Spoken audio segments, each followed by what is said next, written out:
हर हर तेरी सुन सुन होवे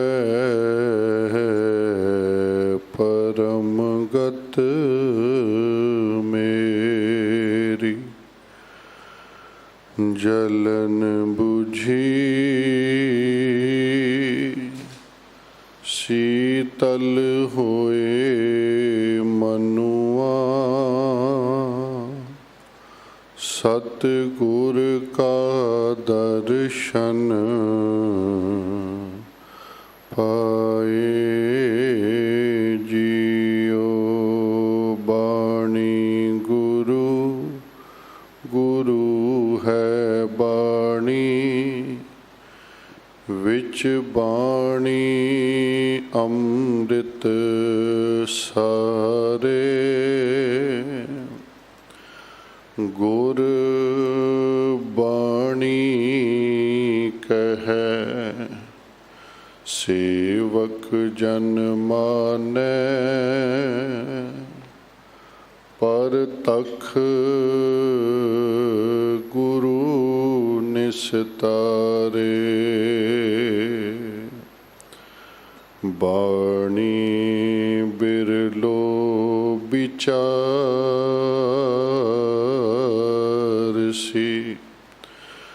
जे को गुरमुख होए।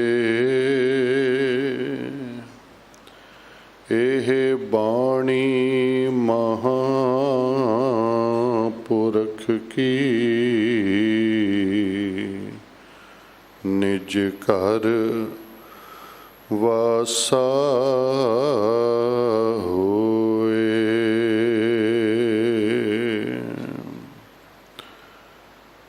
श्री राग महला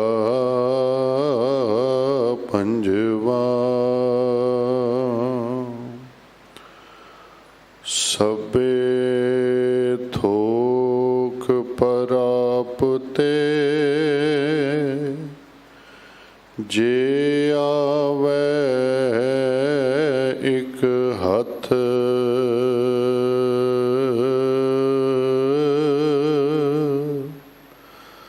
जन्म पदारथ सफल है, जे सच्चा शब्द कथ। गुर ते महल परापते, जिस लिखया होवे मथ। मेरे मन एकस स्यों चित लाए,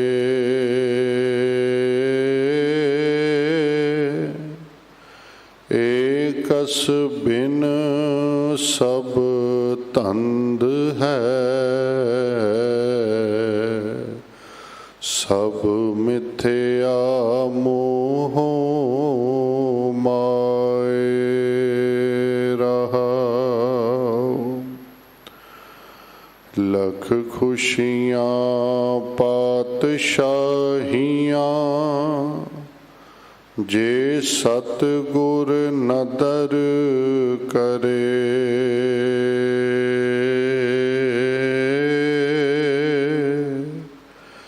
निमख एक हर नाम दे,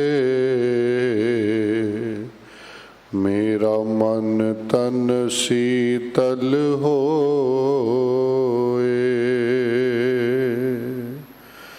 जिसको पूरब लिखया, तिन सतगुर चरण गहे। सफल मूरत सफला कड़ी, जित सच्चे नाल प्यार।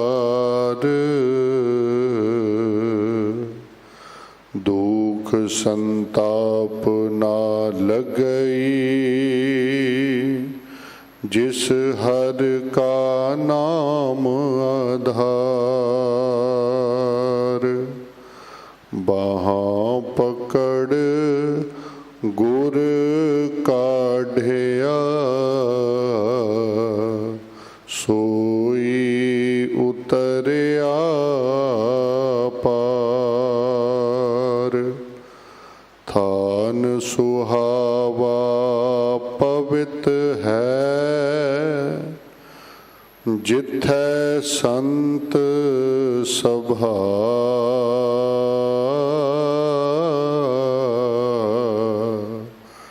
टोई तिस ही नो मिलै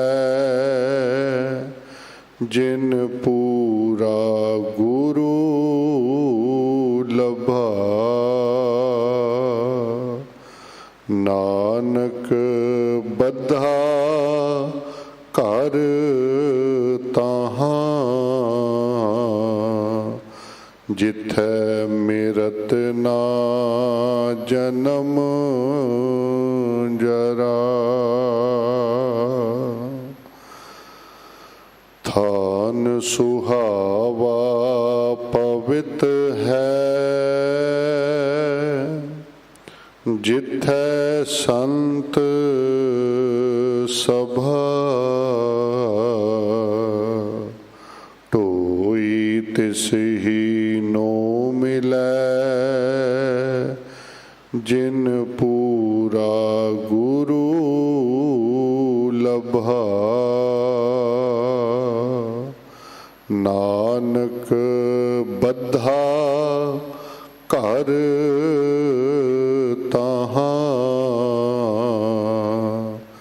जिथै मिरत ना जन्म जरा।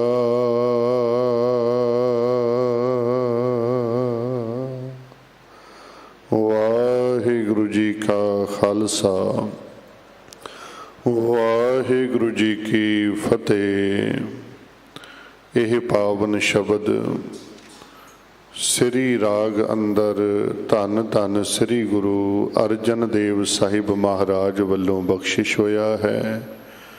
जो धन धन श्री गुरु ग्रंथ साहिब महाराज जी दे पावन अंग 44 उत्ते सुभाईमान है। इस पावन शब्द दी विचार आप जी नूं ਗਿਆਨੀ ਤੇਜਪਾਲ ਸਿੰਘ ਜੀ ਕੁਰੂਸ਼ੇਤਰ ਵਾਲੇ ਸਰਵਣ ਕਰਵਾਉਣਗੇ। ਆਪ ਜੀ ਦੇ ਸਨਮੁਖ ਨਿਮਰਤਾ ਸਹਿਤ ਬੇਨਤੀ ਹੈ ਕਿ ਅੱਜ ਧੰਨ ਧੰਨ ਸ੍ਰੀ ਗੁਰੂ ਨਾਨਕ ਦੇਵ ਸਾਹਿਬ ਮਹਾਰਾਜ ਜੀ ਦੇ ਪਾਵਨ ਜੋਤੀ ਜੋਤ ਗੁਰਪੁਰਬ ਹਨ, ਜੋ ਵਿਸ਼ੇਸ਼ ਕਰਕੇ ਗੁਰਦੁਆਰਾ ਨਾਨਕ ਪਿਆਊ ਸਾਹਿਬ ਜੀ ਵਿਖੇ ਅੱਜ ਅੰਮ੍ਰਿਤ ਵੇਲੇ ਤੋਂ ਸ਼ਾਮਾਂ ਤੱਕ ਮਨਾਏ ਜਾ ਰਹੇ ਹਨ। ਜਿੱਥੇ ਆਪ ਜੀ ਇਸ ਪਾਵਨ ਅਸਥਾਨ 'ਤੇ ਹਾਜ਼ਰੀਆਂ ਭਰ ਰਹੇ ਹੋ, ਗੁਰਦੁਆਰਾ ਨਾਨਕ ਪਿਆਊ ਸਾਹਿਬ ਵਿਖੇ ਵੀ ਹਾਜ਼ਰੀਆਂ ਭਰ ਕੇ ਸੇਵਾ ਸਿਮਰਨ ਕਰਕੇ ਆਪਣਾ ਜੀਵਨ ਸਫਲ ਅਤੇ ਪਵਿੱਤਰ ਬਣਾਓ। ਆਓ ਅਗਲੇ ਸਮੇਂ ਵਾਸਤੇ ਗੁਰਬਾਣੀ ਵਿਚਾਰ ਸਰਵਣ ਕਰੋ ਜੀ। ਵਾਹਿਗੁਰੂ ਜੀ ਕਾ ਖਾਲਸਾ ਵਾਹਿਗੁਰੂ ਜੀ ਕੀ ਫਤਿਹ। ਧੰਨ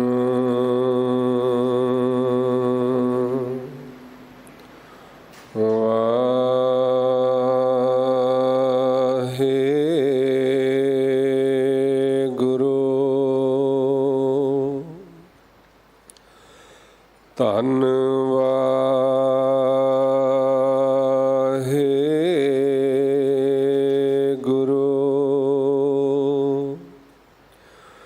ਸਾਹਿਬ ਜੀਓ।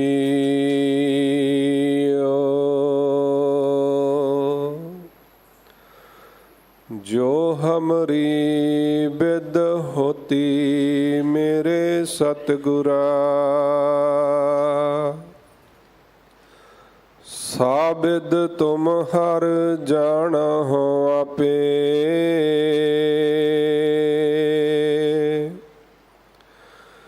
ਹਮ फिरते कोई बात ना पूछता।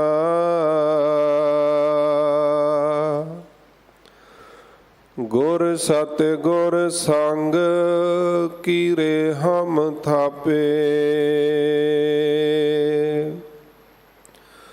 धन धन गुरु नानक जन केरा।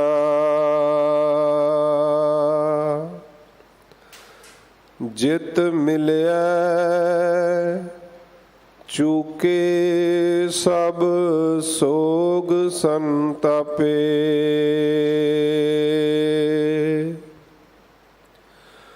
परम सन्मानयोग जुगह जुग अटल चवर छतर तख्तां दे मालक वालिए कुल आलम शब्दावतार ਸਰਬ ਸਾਂਝੀ ਵਾਲਤਾ ਦੇ ਰਹਿਬਰ ਗਰੀਬ ਨਵਾਜ ਸਤਿਗੁਰੂ ਸਾਹਿਬ ਧੰਨ ਧੰਨ ਸਾਹਿਬ ਸ੍ਰੀ ਗੁਰੂ ਗ੍ਰੰਥ ਸਾਹਿਬ ਮਹਾਰਾਜ ਸੱਚੇ ਪਾਤਸ਼ਾਹ ਜੀਆਂ ਦੀ ਪਾਵਨ ਪਵਿੱਤਰ ਨਿੱਘੀ ਗੋਦ ਅੰਦਰ ਸਾਹਿਬ ਸ੍ਰੀ ਗੁਰੂ ਹਰਿਕ੍ਰਿਸ਼ਨ ਮਹਾਰਾਜ ਸੱਚੇ ਪਾਤਸ਼ਾਹ ਜੀ ਦੇ ਪਾਵਨ ਪਵਿੱਤਰ ਸਥਾਨ 'ਤੇ ਅੰਮ੍ਰਿਤ ਵੇਲੇ ਤੋਂ ਦੀਵਾਨਾਂ ਦੀਆਂ ਹਾਜ਼ਰੀਆਂ ਭਰ ਕੇ ਮਨੁੱਖਾ ਜਨਮ ਸਮੇਂ ਅਤੇ ਸਵਾਸਾਂ ਨੂੰ ਸਫਲਿਆਂ ਕਰ ਰਹੇ ਗੁਰੂ ਪਿਆਰੇ ਗੁਰੂ ਸਵਾਰੇ ਸਤ ਸੰਗੀ ਜਨੋ, ਗੁਰੂ ਫਤਿਹ ਪ੍ਰਵਾਨ ਕਰੋ ਜੀ। ਵਾਹਿਗੁਰੂ ਜੀ ਕਾ ਖਾਲਸਾ ਵਾਹਿਗੁਰੂ ਜੀ ਕੀ ਫਤਿਹ। ਸਤਿਗੁਰਾਂ ਦੀ ਅਪਾਰ ਬਖਸ਼ਿਸ਼ ਕਿਰਪਾ ਮਿਹਰਾਮਤ ਦਾ ਸਦਕਾ ਸਤ ਸੰਗਤ ਦੀਆਂ ਘੜੀਆਂ ਪ੍ਰਾਪਤ ਹਨ। ਅੰਮ੍ਰਿਤਮਈ ਗੁਰਬਾਣੀ ਕੀਰਤਨ ਆਪ ਜੀ ਨੇ ਸ਼ਰਵਣ ਕੀਤੇ ਉਪਰੰਤ ਚੱਲ ਰਹੀ ਲੜੀਵਾਰ ਗੁਰ ਸ਼ਬਦ ਵਿਚਾਰ ਦੇ ਮੂਲ ਪਾਠ ਸਿੰਘ ਸਾਹਿਬ ਜੀ ਪਾਸੋਂ ਆਪ ਜੀ ਨੇ ਸ਼ਰਵਣ ਕੀਤੇ ਹਨ। ਸਤਿਗੁਰੂ ਸੱਚੇ ਪਾਤਸ਼ਾਹ ਸਾਹਿਬ ਸ੍ਰੀ ਗੁਰੂ ਨਾਨਕ ਦੇਵ ਮਹਾਰਾਜ ਸੱਚੇ ਪਾਤਸ਼ਾਹ ਜੀ ਦਾ ਜੋਤੀ ਜੋਤ ਪੁਰਬ ਹੈ। ਸਤਿਗੁਰੂ ਗੁਰੂ ਨਾਨਕ ਦੇਵ ਮਹਾਰਾਜ ਸੱਚੇ ਪਾਤਸ਼ਾਹ ਜੀ ਨੇ ਮਾਰਿਆ ਸਿੱਕਾ ਜਗਤ ਵਿੱਚ, ਨਾਨਕ ਨਿਰਮਲ ਪੰਥ ਚਲਾਇਆ। ਆਪ ਨਾਰਾਇਣ ਕਲਾ ਧਾਰ ਜਗ ਮਹਿ ਪਰਵਰਿਓ, ਨਿਰੰਕਾਰ ਆਕਾਰ ਜੋਤ ਜਗ ਮੰਡਲ ਕਰਿਓ। ਐਸੇ ਦੀਨ ਦਿਆਲ ਸਤਿਗੁਰੂ ਜਿਨ੍ਹਾਂ ਨੇ ਸੰਸਾਰ ਦੇ ਵਿੱਚ ਅਵਤਰਤ ਹੋ ਕਰਕੇ ਤੇ ਡੁੱਬਦੀ ਹੋਈ ਨਿਗਰਦੀ ਹੋਈ ਮਨੁੱਖਤਾ ਨੂੰ ਇੱਕ ਨਵੀਂ ਜੀਵਨ ਜਾਚ ਬਖਸ਼ਿਸ਼ ਕੀਤੀ, ਜਿਸ ਨੂੰ ਅਸੀਂ ਗੁਰਮਤਿ ਕਹਿੰਦੇ ਹਾਂ। ਕੋਈ ਵੀ ਗੁਰਮਤਿ ਦਾ ਪਾਂਧੀ ਹੋ ਸਕਦਾ ਹੈ। ਖੱਤਰੀ, ਬ੍ਰਾਹਮਣ, ਸ਼ੂਦ, ਵੈਸ਼, ਉਪਦੇਸ਼ ਚਹੁ ਵਰਨਾ ਕੋ ਸਾਂਝਾ, ਚਾਰ ਵਰਣ ਇੱਕ ਵਰਣ ਕਰ। ਗੁਰੂ ਨਾਨਕ ਸਾਹਿਬ ਜੀ ਨੇ ਇੱਕ ਐਸਾ ਇਨਸਾਨ ਬਣਾ ਦਿੱਤਾ ਜਿਹਦੇ ਵਿੱਚ ਚਾਰੇ ਹੀ ਵਰਣਾਂ ਦੇ ਗੁਣ ਹਨ। ਸੋ ਐਸੇ ਦੀਨ ਦਿਆਲ ਪ੍ਰਭੂ ਸਤਿਗੁਰੂ ਨਾਨਕ ਪਾਤਸ਼ਾਹ ਜੀ ਦੇ ਚਰਨਾਂ 'ਤੇ ਕੋਟਾਨ ਕੋਟ ਨਮਸਕਾਰ ਕਰਦੇ ਹੋਏ ਆਓ। ਜੋ ਅੱਜ ਦਾ ਪਾਵਨ ਸ਼ਬਦ ਉਪਦੇਸ਼ ਗੁਰੂ ਸਾਹਿਬ ਜੀ ਨੇ ਬਖਸ਼ਿਸ਼ ਕੀਤਾ ਹੈ, ਤਿਸ ਦੀ ਵਿਚਾਰ ਦੇ ਨਾਲ ਜੁੜਨਾ ਕਰੀਏ ਜੀ। ਸਤਨਾਮ ਸ਼੍ਰੀ ਵਾਹਿਗੁਰੂ ਸਾਹਿਬ ਜੀ। ਸ਼੍ਰੀ ਰਾਗ ਮਹੱਲਾ ਪੰਜਵਾ। ਸਭੇ ਥੋਕ ਪ੍ਰਾਪਤੇ ਜੇ ਆਵੈ ਇੱਕ ਹੱਥ। ਸ਼੍ਰੀ ਰਾਗ ਦੇ ਦੁਆਰਾ ਸ਼ਹੀਦਾਂ ਦੇ ਸਰਤਾਜ ਬਾਣੀ ਕੇ ਬੋਹਿਤ ਧੰਨ ਸਾਹਿਬ ਸ੍ਰੀ ਗੁਰੂ ਅਰਜਨ ਦੇਵ ਮਹਾਰਾਜ ਅੱਜ ਦਾ ਇਹ ਪਾਵਨ ਸ਼ਬਦ ਉਪਦੇਸ਼ ਬਖਸ਼ਿਸ਼ ਕਰ ਰਹੇ ਹਨ। ਸਾਹਿਬ ਸ੍ਰੀ ਗੁਰੂ ਗ੍ਰੰਥ ਸਾਹਿਬ ਮਹਾਰਾਜ ਜੀਆਂ ਦੇ ਪਾਵਨ ਅੰਗ 44 ਦੇ ਉੱਪਰ ਸੁਭਾਏਮਾਨ ਇਹ ਪਵਿੱਤਰ ਸ਼ਬਦ, ਜਿਸ ਦੇ ਵਿੱਚ ਸਤਿਗੁਰੂ ਗੁਰੂ ਅਰਜਨ ਦੇਵ ਮਹਾਰਾਜ ਪਾਤਸ਼ਾਹ ਜੀ ਬਖਸ਼ਿਸ਼ ਕਰ ਰਹੇ ਹਨ। ਹੇ ਭਾਈ, ਹੇ ਮਨੁੱਖ, ਹੇ ਜੀਵ, ਤੇਰੀਆਂ ਜੋ ਜ਼ਰੂਰਤਾਂ ਹਨ, ਤੇਰੀਆਂ ਜੋ ਲੋੜਾਂ ਹਨ, ਤੇਰੀਆਂ ਜੋ ਮੰਗਾਂ ਹਨ, ਉਹ ਸਾਰੀਆਂ ਹੀ ਪੂਰੀਆਂ ਹੋ ਸਕਦੀਆਂ ਹਨ। ਜੋ ਵੀ ਤੈਨੂੰ ਚਾਹੀਦਾ ਹੈ ਉਹ ਤੈਨੂੰ ਮਿਲ ਸਕਦਾ ਹੈ, ਪਰ ਉਹਦੇ ਵਾਸਤੇ ਇੱਕ ਕੰਡੀਸ਼ਨ ਹੈ। ਉਹਦੇ ਵਾਸਤੇ ਤੈਨੂੰ ਵੀ ਕੁਝ ਕਰਨਾ ਪਵੇਗਾ। ਤੇ ਸਤਿਗੁਰ ਪਾਤਸ਼ਾਹ ਬਖਸ਼ਿਸ਼ ਕਰ ਰਹੇ ਹਨ। ਉਹ ਕਰਨਾ ਕੀ ਹੈ? ਉਹੀ ਪਾਤਸ਼ਾਹ ਜੀ ਨੇ ਪਾਵਨ ਸ਼ਬਦ ਦੇ ਦੁਆਰਾ ਸਾਨੂੰ ਸਮਝਾਇਆ ਹੈ ਕਿ ਅਸੀਂ ਕੀ ਕਰਨਾ ਹੈ। ਕਿਉਂਕਿ ਮਨੁੱਖ ਬਹੁਤ ਕੁਝ ਕਰ ਰਿਹਾ ਹੈ, ਲੇਕਿਨ ਬਹੁਤ ਕੁਝ ਕਰਨ ਦੇ ਬਾਅਦ ਵੀ ਮਨੁੱਖ ਸੰਸਾਰ 'ਤੇ ਸੰਤੁਸ਼ਟ ਨਹੀਂ ਹੋ ਰਿਹਾ। ਮਨੁੱਖ ਜੀਵਨ ਦੇ ਵਿੱਚ ਆਨੰਦ ਨਹੀਂ ਲੈ ਪਾ ਰਿਹਾ, ਮਨੁੱਖ ਜੀਵਨ ਸੁੱਖ ਨੂੰ ਨਹੀਂ ਮਾਣ ਰਿਹਾ।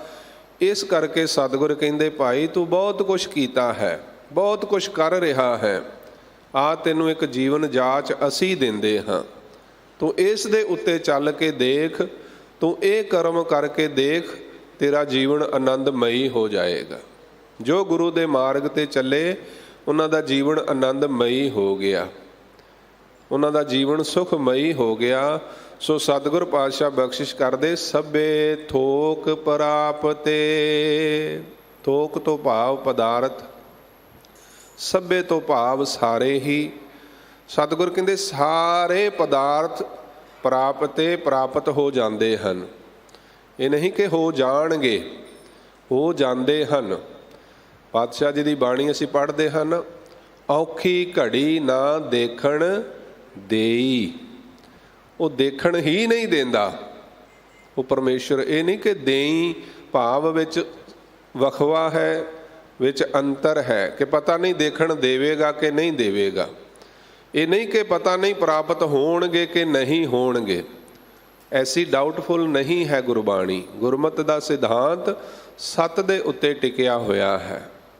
ਇਸੇ ਕਰਕੇ ਪਾਤਸ਼ਾਹ ਨੇ ਕਿਹਾ, ਸਤਿਗੁਰ ਕੀ ਬਾਣੀ ਸਤ ਸਤ ਕਰ ਜਾਣੋ ਗੁਰ ਸਿੱਖੋ, ਹਰਿ ਕਰਤਾ ਆਪ ਮੂੰਹੋਂ ਕਢਾਏ। ਇਹ ਅਕਾਲ ਪੁਰਖ ਦੀ ਬਾਣੀ ਹੈ। ਜੈਸੀ ਮੈਂ ਆਵੈ ਖਸਮ ਕੀ ਬਾਣੀ ਤੈਸੜਾ ਕਰੀ ਗਿਆਨ ਵੇ ਲਾਲੋ। ਸੋ ਪਾਤਸ਼ਾਹ ਕਹਿੰਦੇ ਸਭੇ ਥੋਕ ਪ੍ਰਾਪਤੇ। ਸਾਰੇ ਹੀ ਪਦਾਰਥ ਪ੍ਰਾਪਤ ਹੋ ਜਾਂਦੇ ਹਨ, ਪਰ ਕਦੋਂ? ਜੇ ਆਵੈ ਇੱਕ ਹੱਥ। ਜੇ ਆਵੈ, ਜੇ ਆ ਜਾਵੇ। ਇੱਕ ਤੋਂ ਭਾਵ ਹੈ ਪਰਮੇਸ਼ਰ, ਹੱਥ ਤੋਂ ਭਾਵ ਹੈ ਪਕੜ ਦੇ ਵਿੱਚ। ਪਰਮੇਸ਼ਰ ਜੇ ਪਕੜ ਦੇ ਵਿੱਚ ਆ ਜਾਏ, ਹਿਰਦੇ ਦੇ ਵਿੱਚ ਆ ਜਾਏ, ਸੁਰਤੀ ਦੇ ਵਿੱਚ ਆ ਜਾਏ, ਤੇ ਸਤਿਗੁਰ ਕਹਿੰਦੇ ਤੈਨੂੰ ਸਾਰੇ ਪਦਾਰਥ ਪ੍ਰਾਪਤ ਹੋ ਜਾਂਦੇ ਹਨ। ਧਰਮ ਅਰਥ ਕਾਮ ਮੋਹ ਕਾ ਦਾਤਾ। ਕਿਉਂਕਿ ਸਾਰੀਆਂ ਦਾਤਾਂ ਪਰਮੇਸ਼ਰ ਦੇ ਹੱਥ ਵਿੱਚ ਹਨ। ਸਾਰੇ ਪਦਾਰਥਾਂ ਦਾ ਮਾਲਕ ਪਰਮੇਸ਼ਰ ਹੈ, ਨਿਰੰਕਾਰ ਹੈ। ਇਸ ਕਰਕੇ ਇੱਕ ਪਰਮਾਰਥ ਦਾ ਮਾਰਗ ਹੈ, ਇੱਕ ਪਦਾਰਥ ਦਾ ਮਾਰਗ ਹੈ। ਦੋ ਤਰ੍ਹਾਂ ਦੇ ਮਨੁੱਖ ਸਾਨੂੰ ਸੰਸਾਰ ਦੇ ਵਿੱਚ ਨਜ਼ਰ ਆਉਂਦੇ ਹਨ। ਇੱਕ ਉਹ ਜਿਨ੍ਹਾਂ ਨੇ ਪਦਾਰਥ ਨੂੰ ਮੁੱਖ ਮੰਨਿਆ ਹੈ, ਤੇ ਇੱਕ ਉਹ ਜਿਨ੍ਹਾਂ ਨੇ ਪਰਮਾਰਥ ਨੂੰ ਮੁੱਖ ਮੰਨਿਆ ਹੈ। ਤੇ ਦੋਹਾਂ ਦਾ ਹੀ ਜ਼ਿਕਰ ਗੁਰਬਾਣੀ ਦੇ ਵਿੱਚ ਆਉਂਦਾ ਹੈ। ਦੋਹਾਂ ਦਾ ਹੀ ਵਖਰੇਵਾਂ ਸਾਨੂੰ ਗੁਰਬਾਣੀ ਨੇ ਕਰਕੇ ਦੱਸ ਦਿੱਤਾ ਕਿ ਜੋ ਪਦਾਰਥ ਨੂੰ ਮੁੱਖ ਰੱਖ ਕੇ ਚੱਲਣ ਵਾਲੇ ਹਨ ਉਹਨਾਂ ਦਾ ਕੀ ਹਸ਼ਰ ਹੈ, ਤੇ ਜੋ ਪਰਮਾਰਥ ਨੂੰ ਮੁੱਖ ਰੱਖ ਕੇ ਚੱਲਣ ਵਾਲੇ ਹਨ ਉਹਨਾਂ ਦੀ ਮੰਜ਼ਿਲ ਕੀ ਹੈ। ਇਹ ਸਾਡੇ ਸਾਹਮਣੇ ਹੈ। ਕਿਉਂਕਿ ਹੁਣ ਜੀਵਨ ਸਾਡੇ ਕੋਲ ਹੈ, ਰਸਤਾ ਅਸੀਂ ਚੁਣਨਾ ਹੈ। ਪਰਮੇਸ਼ਰ ਦੋਹਾਂ ਸਿਰਿਆਂ ਕਾ ਆਪ ਸੁਆਮੀ। ਦਿਨ ਤੇ ਰਾਤ ਦਾ ਮਾਲਕ ਪਰਮੇਸ਼ਰ ਹੈ। ਸੁਖ ਦੁੱਖ ਪਰਮੇਸ਼ਰ ਦੇ ਹੱਥ ਵਿੱਚ ਹੈ। ਸੁਖ ਦੁੱਖ ਦੋਏ ਕੱਪੜੇ ਪਹਿ ਰਹਿ ਜਾਏ ਮਨੁੱਖ। ਦਿਨ ਤੇ ਰਾਤ, ਜੀਵਨ ਤੇ ਮ੍ਰਿਤਿਉ ਸਭ ਪਰਮੇਸ਼ਰ ਦੇ ਹੁਕਮ ਦੇ ਵਿੱਚ ਹੈ। ਪਰ ਜੀਵਨ ਤੇ ਮ੍ਰਿਤਿਉ ਦੇ ਦਰਮਿਆਨ ਜੋ ਸਮਾਂ ਹੈ ਉਹ ਪਰਮੇਸ਼ਰ ਨੇ ਸਾਨੂੰ ਗੁਰਮਤਿ ਦੇ ਦੁਆਰਾ ਅਸੀਂ ਕਿਵੇਂ ਉਹਨੂੰ ਸੁਖੈਨ ਕਰ ਸਕਦੇ ਹਾਂ, ਇਹ ਜੀਵਨ ਜਾਚ ਬਖਸ਼ਿਸ਼ ਕੀਤੀ ਹੈ। ਸੋ ਪਾਤਸ਼ਾਹ ਕਹਿੰਦੇ ਜੇ ਆਵੈ ਇੱਕ ਹੱਥ, ਜੋ ਇੱਕ ਤੇਰੀ ਹੱਥ ਭਾਵ ਪਕੜ ਦੇ ਵਿੱਚ ਆ ਜਾਏ, ਪਕੜ ਤੋਂ ਭਾਵ ਸਮਝ ਵਿੱਚ ਆ ਜਾਏ, ਤੇਰੀ ਸੁਰਤ ਦੇ ਵਿੱਚ ਆ ਜਾਏ, ਤੈਨੂੰ ਇਸ ਗੱਲ ਦਾ ਅਹਿਸਾਸ ਹੋ ਜਾਏ ਕਿ ਪਰਮੇਸ਼ਰ ਹੀ ਦਾਤਾ ਹੈ, ਪਰਮੇਸ਼ਰ ਹੀ ਮਾਲਕ ਹੈ। ਦੇਖੋ ਇਹ ਗੱਲ ਸਮਝਣ ਦੇ ਵਾਸਤੇ ਮਨੁੱਖ ਨੂੰ ਬੜਾ ਸਮਾਂ ਲੱਗ ਜਾਂਦਾ ਹੈ। ਬਾਰ-ਬਾਰ ਗੁਰੂ ਸਾਨੂੰ ਇੱਕੋ ਗੱਲ ਸਮਝਾਉਂਦੇ ਹਨ ਕਿ ਭਾਈ ਦੱਦਾ ਦਾਤਾ ਏਕ ਹੈ, ਸਭ ਕੋ ਦੇਵਨਹਾਰ, ਦੇਂਦੇ ਟੋਟ ਨਾ ਆਵਈ, ਅਗਣਤ ਭਰੇ ਭੰਡਾਰ। ਉਹਦੇ ਭੰਡਾਰਿਆਂ ਦਾ ਕੋਈ ਅੰਤ ਨਹੀਂ ਹੈ। ਪਰ ਬਾਵਜੂਦ ਇਸ ਦੇ ਮਨੁੱਖ ਫੇਰ ਵੀ ਪਰਮੇਸ਼ਰ ਤੋਂ ਛੱਡ ਕੇ ਤੇ ਹੋਰਨਾਂ ਦੀ ਆਸ ਰੱਖਦਾ ਹੈ। ਥਾਂ ਥਾਂ ਤੇ ਭਟਕਦਾ ਹੈ। ਗੁਰੂ ਨਾਨਕ ਸਾਹਿਬ ਸੱਚੇ ਪਾਤਸ਼ਾਹ ਜੀ ਨੇ ਇਸ ਜਗਤ ਸੰਸਾਰ ਨੂੰ ਇਹੀ ਸੋਝੀ ਬਖਸ਼ਿਸ਼ ਕੀਤੀ ਹੈ, ਮਨੁੱਖਤਾ ਨੂੰ ਇਹੀ ਸਮਝ ਬਖਸ਼ਿਸ਼ ਕੀਤੀ ਹੈ ਕਿ ਹੇ ਭਾਈ, ਮਨੁੱਖ ਇਸ ਸੰਸਾਰ ਦੇ ਉੱਤੇ ਸਾਰੀਆਂ ਜੋਨੀਆਂ ਦਾ ਸਰਦਾਰ ਹੈ, ਸਭ ਤੋਂ ਉੱਤਮ ਹੈ, ਸ੍ਰੇਸ਼ਟ ਹੈ। ਅਵਰ ਜੋਨ ਤੇਰੀ ਪਨਿਹਾਰੀ, ਇਸ ਧਰਤੀ ਮਹਿ ਤੇਰੀ ਸਿਕਦਾਰੀ। ਪਰ ਬਾਵਜੂਦ ਇਸ ਦੇ ਤੁਸੀਂ ਦੇਖੋ ਕਿ ਮਨੁੱਖ ਇੱਕ ਗੁਲਾਮੀ ਭਰਪੂਰ ਜ਼ਿੰਦਗੀ ਜਿਉਂਦਾ ਹੈ। ਮਨੁੱਖ ਇੱਕ ਗੁਲਾਮ ਦੀ ਤਰ੍ਹਾਂ, ਇੱਕ ਡਰਪੋਕ ਦੀ ਤਰ੍ਹਾਂ, ਇੱਕ ਨਾਦਾਨ ਦੀ ਤਰ੍ਹਾਂ ਇਸ ਸੰਸਾਰ ਤੇ ਜ਼ਿੰਦਗੀ ਜੀ ਕੇ ਚਲਾ ਜਾਂਦਾ ਹੈ, ਜਿਸ ਦਾ ਕਾਰਨ ਇਸ ਦੀ ਆਪਣੀ ਅਗਿਆਨਤਾ ਹੈ, ਅਵਿਦਿਆ ਹੈ। ਜੇ ਇਹ ਪਰਮਾਤਮਾ ਇਹਦੀ ਪਕੜ ਵਿੱਚ ਆ ਜਾਏ, ਇਹਦੀ ਸੁਰਤ ਵਿੱਚ ਆ ਜਾਏ, ਇਹਦੀ ਸਮਝ ਵਿੱਚ ਆ ਜਾਏ, ਤੇ ਸਤਿਗੁਰ ਕਹਿੰਦੇ ਸਭੇ ਥੋਕ ਪ੍ਰਾਪਤੇ। ਜਿਸ ਤਰ੍ਹਾਂ ਸਾਇੰਸ ਦਾ ਕੋਈ ਕਨਸੈਪਟ ਹੁੰਦਾ ਹੈ, ਉਹਦਾ ਆਪਣਾ ਇੱਕ ਨਿਯਮ ਹੁੰਦਾ ਹੈ। ਇਹ ਹੋ ਸਕਦਾ ਹੈ ਕਿ ਉਹਦੇ ਵਿੱਚ ਉਹ ਨਾ ਪ੍ਰਾਪਤ ਹੋਵੇ ਜੋ ਉਹਦਾ ਸਿਧਾਂਤ ਹੈ, ਉਹ ਫੇਲ ਹੋ ਸਕਦਾ ਹੈ। ਪਰ ਗੁਰਬਾਣੀ ਦੇ ਵਿੱਚ ਲਿਖਿਆ ਹੋਇਆ ਸ਼ਬਦ ਜੋ ਹੈ ਉਹ ਤ੍ਰੈਕਾਲ ਸੱਤ ਹੈ। ਇਹਦੇ ਵਿੱਚ ਰੱਤੀ ਮਾਤਰ ਵੀ ਗੁੰਜਾਇਸ਼ ਨਹੀਂ ਹੈ ਕਿ ਮਨੁੱਖ ਪਰਮੇਸ਼ਵਰ ਦੇ ਮਾਰਗ ਤੇ ਚੱਲੇ ਤੇ ਉਸ ਨੂੰ ਪ੍ਰਾਪਤੀ ਨਾ ਹੋਵੇ, ਉਸ ਨੂੰ ਮੰਜ਼ਲ ਨਾ ਮਿਲੇ। ਸੋ ਸਤਿਗੁਰ ਕਹਿੰਦੇ ਜੇ ਤੂੰ ਪਰਮੇਸ਼ਵਰ ਦੇ ਮਾਰਗ ਤੇ ਚੱਲੇ, ਗੁਰੂ ਦੇ ਮਾਰਗ ਤੇ ਚੱਲੇ, ਤਾਂ ਤੈਨੂੰ ਸਾਰੇ ਥੋਕ ਪਦਾਰਥ ਪੂਰੇ ਹੋ ਸਕਦੇ ਹਨ, ਪ੍ਰਾਪਤ ਹੋ ਸਕਦੇ ਹਨ। ਤੇਰੀਆਂ ਸਾਰੀਆਂ ਲੋੜਾਂ ਮੰਗਾਂ ਜੋ ਹਨ ਉਹ ਮੁੱਕ ਸਕਦੀਆਂ ਹਨ। ਜਨਮ ਪਦਾਰਥ ਸਫਲ ਹੈ, ਜੇ ਸੱਚਾ ਸ਼ਬਦ ਕਥ। ਜਨਮ ਪਦਾਰਥ, ਤੇਰਾ ਇਹ ਜੀਵਨ ਤੈਨੂੰ ਮਿਲਿਆ ਹੋਇਆ ਇੱਕ ਪਦਾਰਥ ਭਾਵ ਦਾਤ ਹੈ। ਇਹ ਜੀਵਨ ਸਫਲ ਹੋ ਜਾਂਦਾ ਹੈ ਜੇ ਸੱਚਾ ਸ਼ਬਦ ਕਥ ਦੇ, ਸੱਚਾ ਸ਼ਬਦ ਤੇਰੀ ਕਥਨੀ ਦੇ ਵਿੱਚ ਆ ਜਾਏ। ਜੇ ਸੱਚ ਤੇਰੀ ਕਥਨੀ ਦੇ ਵਿੱਚ ਆ ਜਾਏ ਤੇ ਤੇਰਾ ਇਹ ਜੀਵਨ ਸਫਲ ਹੋ ਜਾਏਗਾ, ਤੇਰਾ ਇਹ ਜੀਵਨ ਪ੍ਰਵਾਨ ਹੋ ਜਾਏਗਾ ਜਦੋਂ ਸੱਚ ਤੇਰੀ ਕਥਨੀ ਵਿੱਚ ਆ ਜਾਏਗਾ। ਪਰ ਕਲਯੁਗ ਦੇ ਵਿੱਚ ਸੱਚ ਕਥਨ ਕਰਨਾ ਬਹੁਤ ਔਖਾ ਹੈ, ਬਹੁਤ ਮੁਸ਼ਕਲ ਹੈ। ਬਹੁਤ ਵੱਡੀਆਂ ਮਨੁੱਖ ਨੂੰ ਚੁਣੌਤੀਆਂ ਦਾ ਸਾਹਮਣਾ ਕਰਨਾ ਪੈਂਦਾ ਹੈ ਸੱਚ ਦੇ ਉੱਤੇ ਚੱਲਣ ਦੇ ਵਾਸਤੇ। ਧਰਮ ਦਾ ਮਾਰਗ ਕੋਈ ਬੱਚੇ ਦੀ ਖੇਡ ਨਹੀਂ ਹੈ। ਧਰਮ ਦਾ ਮਾਰਗ ਬਹੁਤ ਕਠਿਨ ਹੈ, ਬਹੁਤ ਮੁਸ਼ਕਲ ਹੈ। ਅੱਜ ਦੇ ਸਮੇਂ ਅੰਦਰ ਇਸੇ ਕਰਕੇ ਮਨੁੱਖ ਧਰਮ ਦੇ ਮਾਰਗ ਤੋਂ ਚੱਲਣ ਤੋਂ ਕਤਰਾਉਂਦਾ ਹੈ, ਝੂਠ ਦਾ ਪੱਲਾ ਪਕੜ ਲੈਂਦਾ ਹੈ, ਝੂਠ ਦੇ ਵੱਲ ਨੂੰ ਮੁੜ ਜਾਂਦਾ ਹੈ, ਫਰੇਬ ਦੇ ਵੱਲ ਨੂੰ ਮੁੜ ਜਾਂਦਾ ਹੈ। ਕਿਉਂ? ਕਿਉਂਕਿ ਸਤਿਗੁਰ ਨੇ ਕਿਹਾ ਕਲਯੁਗ ਰਥ ਅਗਨ ਕਾ ਕੂੜ, ਅੱਗੇ ਰਥਵਾ। ਪਰ ਇੱਕ ਗੱਲ ਹਮੇਸ਼ਾ ਯਾਦ ਰੱਖਿਓ, ਪਾਤਸ਼ਾਹ ਨੇ ਕਿਹਾ ਹੈ ਕਿ ਕੂੜ ਨਿਖੁੱਟੇ ਨਾਨਕਾ, ਓੜਕ ਸੱਚ ਰਹੀ। ਅਖੀਰ ਨੂੰ ਸੱਚ ਹੀ ਰਹੇਗਾ, ਸੱਚਾ ਹੀ ਰਹੇਗਾ। ਇਸ ਕਰਕੇ ਸਤਿਗੁਰ ਸੱਚੇ ਪਾਤਸ਼ਾਹ ਗੁਰੂ ਅਰਜਨ ਦੇਵ ਮਹਾਰਾਜ ਪਾਤਸ਼ਾਹ ਜੀ ਬਖਸ਼ਿਸ਼ ਕਰ ਰਹੇ ਹਨ, ਭਾਈ ਜਨਮ ਪਦਾਰਥ ਸਫਲ ਹੈ। ਉਹਨਾਂ ਦਾ ਸਫਲ ਹੈ, ਉਹਨਾਂ ਦਾ ਜੀਵਨ ਸਫਲ ਹੈ ਜਿਨ੍ਹਾਂ ਨੇ ਆਪਣੀ ਕਥਨੀ ਦੇ ਵਿੱਚ ਸੱਚ ਨੂੰ ਲੈ ਆਂਦਾ ਹੈ, ਪਰਮੇਸ਼ਰ ਨੂੰ ਲੈ ਆਉਂਦਾ ਹੈ। ਜਿਨ੍ਹਾਂ ਦੀ ਕਥਨੀ ਦੇ ਵਿੱਚ ਪਰਮਾਤਮਾ ਹੈ, ਪਰਮੇਸ਼ਰ ਵਸਦਾ ਹੈ। ਜੇ ਸੱਚਾ ਸ਼ਬਦ ਕਥ, ਜੇ ਤੂੰ ਸੱਚੇ ਸ਼ਬਦ ਪਰਮਾਤਮਾ ਦੇ ਬਚਨਾਂ ਨੂੰ ਕਥਨ ਕਰੇਗਾ, ਪੜ੍ਹੇਗਾ, ਵਿਚਾਰੇਗਾ ਤੇ ਤੇਰਾ ਇਹ ਜੀਵਨ ਸਫਲ ਹੋ ਜਾਏਗਾ।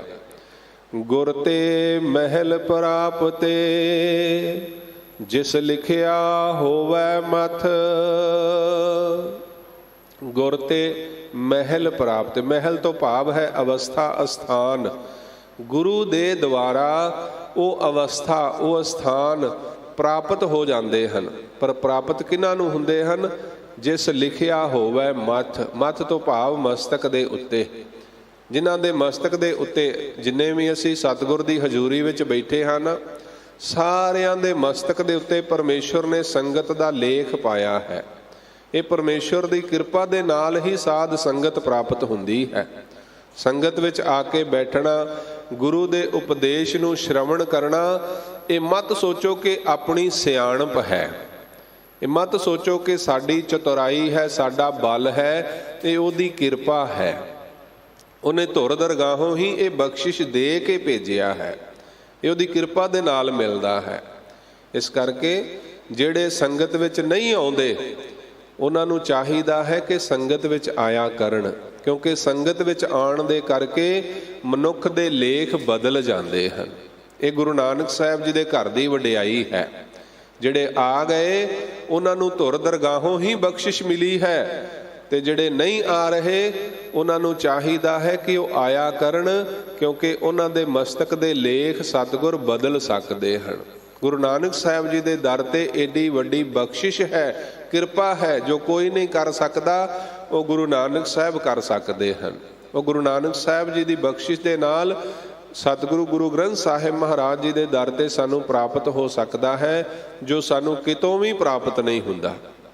ਇਸ ਕਰਕੇ ਸਤਿਗੁਰ ਸੱਚੇ ਪਾਤਸ਼ਾਹ ਸਾਨੂੰ ਸਮਝਾਉਂਦੇ ਹਨ, ਭਾਈ ਗੁਰ ਤੇ ਮਹਿਲ ਪ੍ਰਾਪਤ। ਉਹ ਜੋ ਮਹਿਲ ਅਵਸਥਾ ਹੈ ਉਹ ਗੁਰੂ ਦੇ ਦੁਆਰਾ ਹੀ ਪ੍ਰਾਪਤ ਹੋਵੇਗੀ, ਉਹ ਸੱਚ ਗੁਰੂ ਦੇ ਦੁਆਰਾ ਹੀ ਪ੍ਰਾਪਤ ਹੋਵੇਗਾ। ਸਤਿਗੁਰ ਸੱਚੇ ਪਾਤਸ਼ਾਹ ਬਖਸ਼ਿਸ਼ ਕਰਦੇ, ਜਿਸ ਲਿਖਿਆ ਹੋਵੇ ਮੱਥ, ਜਿਹਦੇ ਮਸਤਕ ਦੇ ਉੱਤੇ ਪਰਮਾਤਮਾ ਦੇ ਵੱਲੋਂ ਲੇਖ ਪਾ ਦਿੱਤੇ, ਉਹ ਗੁਰੂ ਦੀ ਸੰਗਤ ਵਿੱਚ ਆਏ। ਇਸ ਕਰਕੇ ਸਤਿਗੁਰ ਕਹਿੰਦੇ, ਮੇਰੇ ਮਨ ਏਕਸ ਸਿਉ ਚਿਤ ਲਾਏ। ਹੇ ਮੇਰੇ ਮਨ, ਹੇ ਪਿਆਰਿਆ, ਉਸ ਇੱਕ ਪਰਮਾਤਮਾ ਦੇ ਨਾਲ ਆਪਣਾ ਚਿੱਤ ਲਾ। ਚਿੱਤ ਤੋਂ ਭਾਵ ਹੈ ਚਿਤਵਨੀ। ਸਾਡੀ ਜੋ ਚਿਤਵਨੀ ਹੈ, ਜੋ ਸਾਡੀ ਚਿਤਵਨੀ ਦੇ ਵਿੱਚ ਚੱਲਦਾ ਹੈ, ਉਹ ਸਾਡਾ ਜੀਵਨ ਆਧਾਰ ਬਣ ਜਾਂਦਾ ਹੈ। ਇਸ ਕਰਕੇ ਹਮੇਸ਼ਾ ਇਹ ਯਤਨ ਕਰਿਆ ਕਰੀਏ ਕਿ ਸਾਡੀ ਚਿਤਵਨੀ ਦੇ ਵਿੱਚ ਪਰਮੇਸ਼ਰ ਰਹੇ, ਸਾਡੇ ਚੇਤੇ ਦੇ ਵਿੱਚ ਪਰਮੇਸ਼ਰ ਰਹੇ, ਨਿਰੰਕਾਰ ਰਹੇ, ਅਕਾਲ ਪੁਰਖ ਰਹੇ, ਗੁਰੂ ਦਾ ਸ਼ਬਦ ਰਹੇ। ਹੇ ਮੇਰੇ ਮਨ, ਹੇ ਪਿਆਰਿਆ, ਸਤਿਗੁਰ ਕਹਿੰਦੇ ਏਕਸ ਸਿਉ ਚਿੱਤ ਲਾਏ। ਉਸ ਇੱਕ ਪਰਮਾਤਮਾ ਦੇ ਨਾਲ ਚਿੱਤ ਲਾ, ਉਸ ਨਿਰੰਕਾਰ ਨੂੰ ਯਾਦ ਰੱਖ। ਰਮਈਆ ਕੇ ਗੁਣ ਚੇਤ ਪ੍ਰਾਨੀ, ਕਵਨ ਮੂਲ ਤੇ ਕਵਨ ਦ੍ਰਿਸ਼ਟਾਨੀ। ਜਿਨ ਤੂੰ ਸਾਜ ਸਵਾਰ ਸ਼ਿੰਗਾਰਿਆ, ਗਰਭ ਅਗਨ ਮਹਿ ਜਿਨਹਿ ਉਭਾਰਿਆ। ਬਾਰ ਵਿਵਸਥਾ ਤੁਝੈ ਪਿਆਰੇ ਦੂਧ, ਭਰ ਜੋਬਨ ਭੋਜਨ ਸੁਖ ਸੂਦ। ਬਿਰਦ ਭਇਆ ਉਪਰ ਸਾਕ ਸੈਨ, ਮੁਖ ਅਪਿਆਓ ਬੈਠ ਕੋ ਦੈਨ। ਇਹ ਨਿਰਗੁਣ ਗੁਣ ਕਛੂ ਨਾ ਬੂਝੈ। ਸਤਿਗੁਰ ਕਹਿੰਦੇ ਇਹ ਨਿਰਗੁਣ ਮਨੁੱਖ ਜੋ ਹੈ ਉਸ ਪਰਮਾਤਮਾ ਦੇ ਗੁਣਾਂ ਨੂੰ ਸਮਝਦਾ ਹੀ ਨਹੀਂ ਹੈ, ਜਾਣਦਾ ਹੀ ਨਹੀਂ ਹੈ। ਸੋ ਕਿਉਂ ਵਿਸਰੈ ਜਿਨ ਸਭ ਕਿਛ ਦੀਆ। ਉਹ ਪਰਮਾਤਮਾ ਕਿਉਂ ਵਿਸਰ ਰਿਹਾ ਹੈ, ਜਿਸ ਪਰਮਾਤਮਾ ਨੇ ਸਾਨੂੰ ਸਭ ਕੁਛ ਦਿੱਤਾ ਹੋਇਆ ਹੈ। ਜੇ ਕੋਈ ਮਨੁੱਖ ਸਾਡੇ ਤੇ ਛੋਟਾ ਜਿਹਾ ਕੋਈ ਅਹਿਸਾਨ ਕਰ ਦੇਵੇ ਤੇ ਅਸੀਂ ਉਹਨੂੰ ਭੁੱਲਦੇ ਨਹੀਂ ਹਾਂ, ਉਹਨੂੰ ਯਾਦ ਰੱਖਦੇ ਹਾਂ। ਪਰ ਜਿਸ ਪਰਮਾਤਮਾ ਨੇ ਸਾਡੇ ਤੇ ਇੰਨੇ ਵੱਡੇ ਵੱਡੇ ਅਹਿਸਾਨ ਕੀਤੇ ਹੋਏ ਹਨ, ਕਵਨ ਮੂਲ ਤੇ ਕਵਨ ਦ੍ਰਿਸ਼ਟਾਨੀ। ਜਿਨ ਤੂੰ ਸਾਜ ਸਵਾਰ ਸ਼ਿੰਗਾਰਿਆ, ਗਰਭ ਅਗਨ ਮਹਿ ਜਿਨਹਿ ਉਭਾਰਿਆ। ਐਡਾ ਵੱਡਾ ਅਹਿਸਾਨ, ਐਡੀ ਵੱਡੀ ਕਿਰਪਾ ਇਹ ਸੰਸਾਰ ਅਸੀਂ ਦੇਖ ਰਹੇ ਹਾਂ, ਸੰਸਾਰ ਦੇ ਸੁੱਖ ਭੋਗ ਰਹੇ ਹਾਂ। ਇਹ ਸਭ ਪਰਮਾਤਮਾ ਦੀ ਕਿਰਪਾ ਦਾ ਸਦਕਾ ਹੈ। ਇਹ ਨੇਤਰ ਦੇਖਦੇ ਹਨ, ਕੰਨ ਸੁਣਦੇ ਹਨ, ਅੱਖਾਂ ਦੇ ਨਾਲ ਵੇਖਦੇ ਹਾਂ, ਰਸਨਾ ਦੇ ਨਾਲ ਬੋਲਦੇ ਹਾਂ। ਇਹ ਸਭ ਉਹਦੀ ਕਿਰਪਾ ਹੈ। ਕੌਣ ਦਾਵਾ ਕਰ ਸਕਦਾ ਹੈ ਕਿ ਮੈਂ ਤੇਰੇ ਨੇਤਰਾਂ ਦੀ ਜੋਤ ਰੱਖ ਸਕਦਾ ਹਾਂ? ਕੌਣ ਦਾਵਾ ਕਰ ਸਕਦਾ ਹੈ ਕਿ ਮੈਂ ਤੇਰੇ ਕੰਨ ਜੋ ਹੈ ਸੁਣਨ ਦੇ ਯੋਗ ਰੱਖ ਸਕਦਾ ਹਾਂ, ਜਾਂ ਤੈਨੂੰ ਬੋਲਣ ਦੇ ਯੋਗ ਸਮਰੱਥ ਰੱਖ ਸਕਦਾ ਹਾਂ? ਕੋਈ ਦਾਵਾ ਨਹੀਂ ਕਰ ਸਕਦਾ। ਅੱਜ ਮੈਡੀਕਲ ਸਾਇੰਸ ਦਾ ਯੁੱਗ ਹੈ, ਪਰ ਫਿਰ ਵੀ ਸਾਰੀ ਸਾਇੰਸ ਫੇਲ ਹੋ ਜਾਂਦੀ ਹੈ ਜੇ ਪਰਮੇਸ਼ਵਰ ਦਾ ਹੁਕਮ ਨਹੀਂ ਹੈ, ਜੇ ਅਕਾਲ ਪੁਰਖ ਦੀ ਮਰਜ਼ੀ ਨਹੀਂ ਹੈ, ਰਜ਼ਾ ਨਹੀਂ ਹੈ। ਇਸ ਕਰਕੇ ਮਨੁੱਖ ਨੂੰ ਇਹ ਗੱਲ ਹਮੇਸ਼ਾ ਆਪਣੇ ਜ਼ਿਹਨ ਦੇ ਵਿੱਚ ਰੱਖਣੀ ਚਾਹੀਦੀ ਹੈ, ਸਾਡਾ ਜੀਵਨ ਪਰਮੇਸ਼ਵਰ ਕਰਕੇ ਹੈ। ਕਿਸੇ ਧਨ ਕਰਕੇ, ਕਿਸੇ ਮਨੁੱਖ ਕਰਕੇ, ਜਾਂ ਕਿਸੇ ਹੋਰ ਦੂਜੀ ਤਾਕਤ ਕਰਕੇ ਨਹੀਂ, ਇੱਕ ਪਰਮੇਸ਼ਵਰ ਕਰਕੇ ਸਾਡਾ ਜੀਵਨ ਹੈ। ਸਾਡੀ ਜ਼ਿੰਦਗੀ ਦੇ ਵਿੱਚ ਜੋ ਕੁਝ ਵੀ ਹੈ ਉਹ ਇੱਕ ਪਰਮੇਸ਼ਵਰ ਕਰਕੇ ਹੈ। ਇਸ ਕਰਕੇ ਗੁਰੂ ਅਰਜਨ ਦੇਵ ਮਹਾਰਾਜ ਸੱਚੇ ਪਾਤਸ਼ਾਹ ਕਹਿੰਦੇ, ਮੇਰੇ ਮਨ ਏਕਸ ਸਿਉ ਚਿੱਤ ਲਾਏ। ਹੇ ਮੇਰੇ ਮਨ, ਹੇ ਪਿਆਰਿਆ, ਏਕਸ ਸਿਉ ਚਿੱਤ ਲਾਏ। ਮਨ ਵੀ ਮਨੁੱਖ ਹੈ ਤੇ ਚਿੱਤ ਵੀ ਮਨੁੱਖ ਦੇ ਮਨ ਦਾ ਹੀ ਹਿੱਸਾ ਹੈ। ਸੋ ਸਤਿਗੁਰ ਕਹਿੰਦੇ ਆਪਣੇ ਮਨ ਦੇ ਵਿੱਚ, ਆਪਣੇ ਚਿੱਤ ਦੇ ਵਿੱਚ ਉਸ ਪਰਮਾਤਮਾ ਨੂੰ ਰੱਖ, ਉਸ ਨਿਰੰਕਾਰ ਨੂੰ ਰੱਖ, ਉਹਦੇ ਸ਼ੁਕਰਾਨੇ ਵਿੱਚ ਰਹੋ। ਉਹਦੀ ਰਜ਼ਾ ਵਿੱਚ ਰਹੋ। ਉਸ ਨਿਰੰਕਾਰ ਦੇ ਨਾਲ ਆਪਣੇ ਮਨ ਨੂੰ ਜੋੜ ਕੇ ਰੱਖ। ਏਕਸ ਬਿਨ ਸਭ ਧੰਦ ਹੈ, ਸਭ ਮਿਥਿਆ ਮੋਹ ਮਾਏ। ਉਸ ਇੱਕ ਤੋਂ ਬਿਨਾ ਸਭ ਧੰਦ ਤੋਂ ਭਾਵ ਜੰਜਾਲ ਹੈ।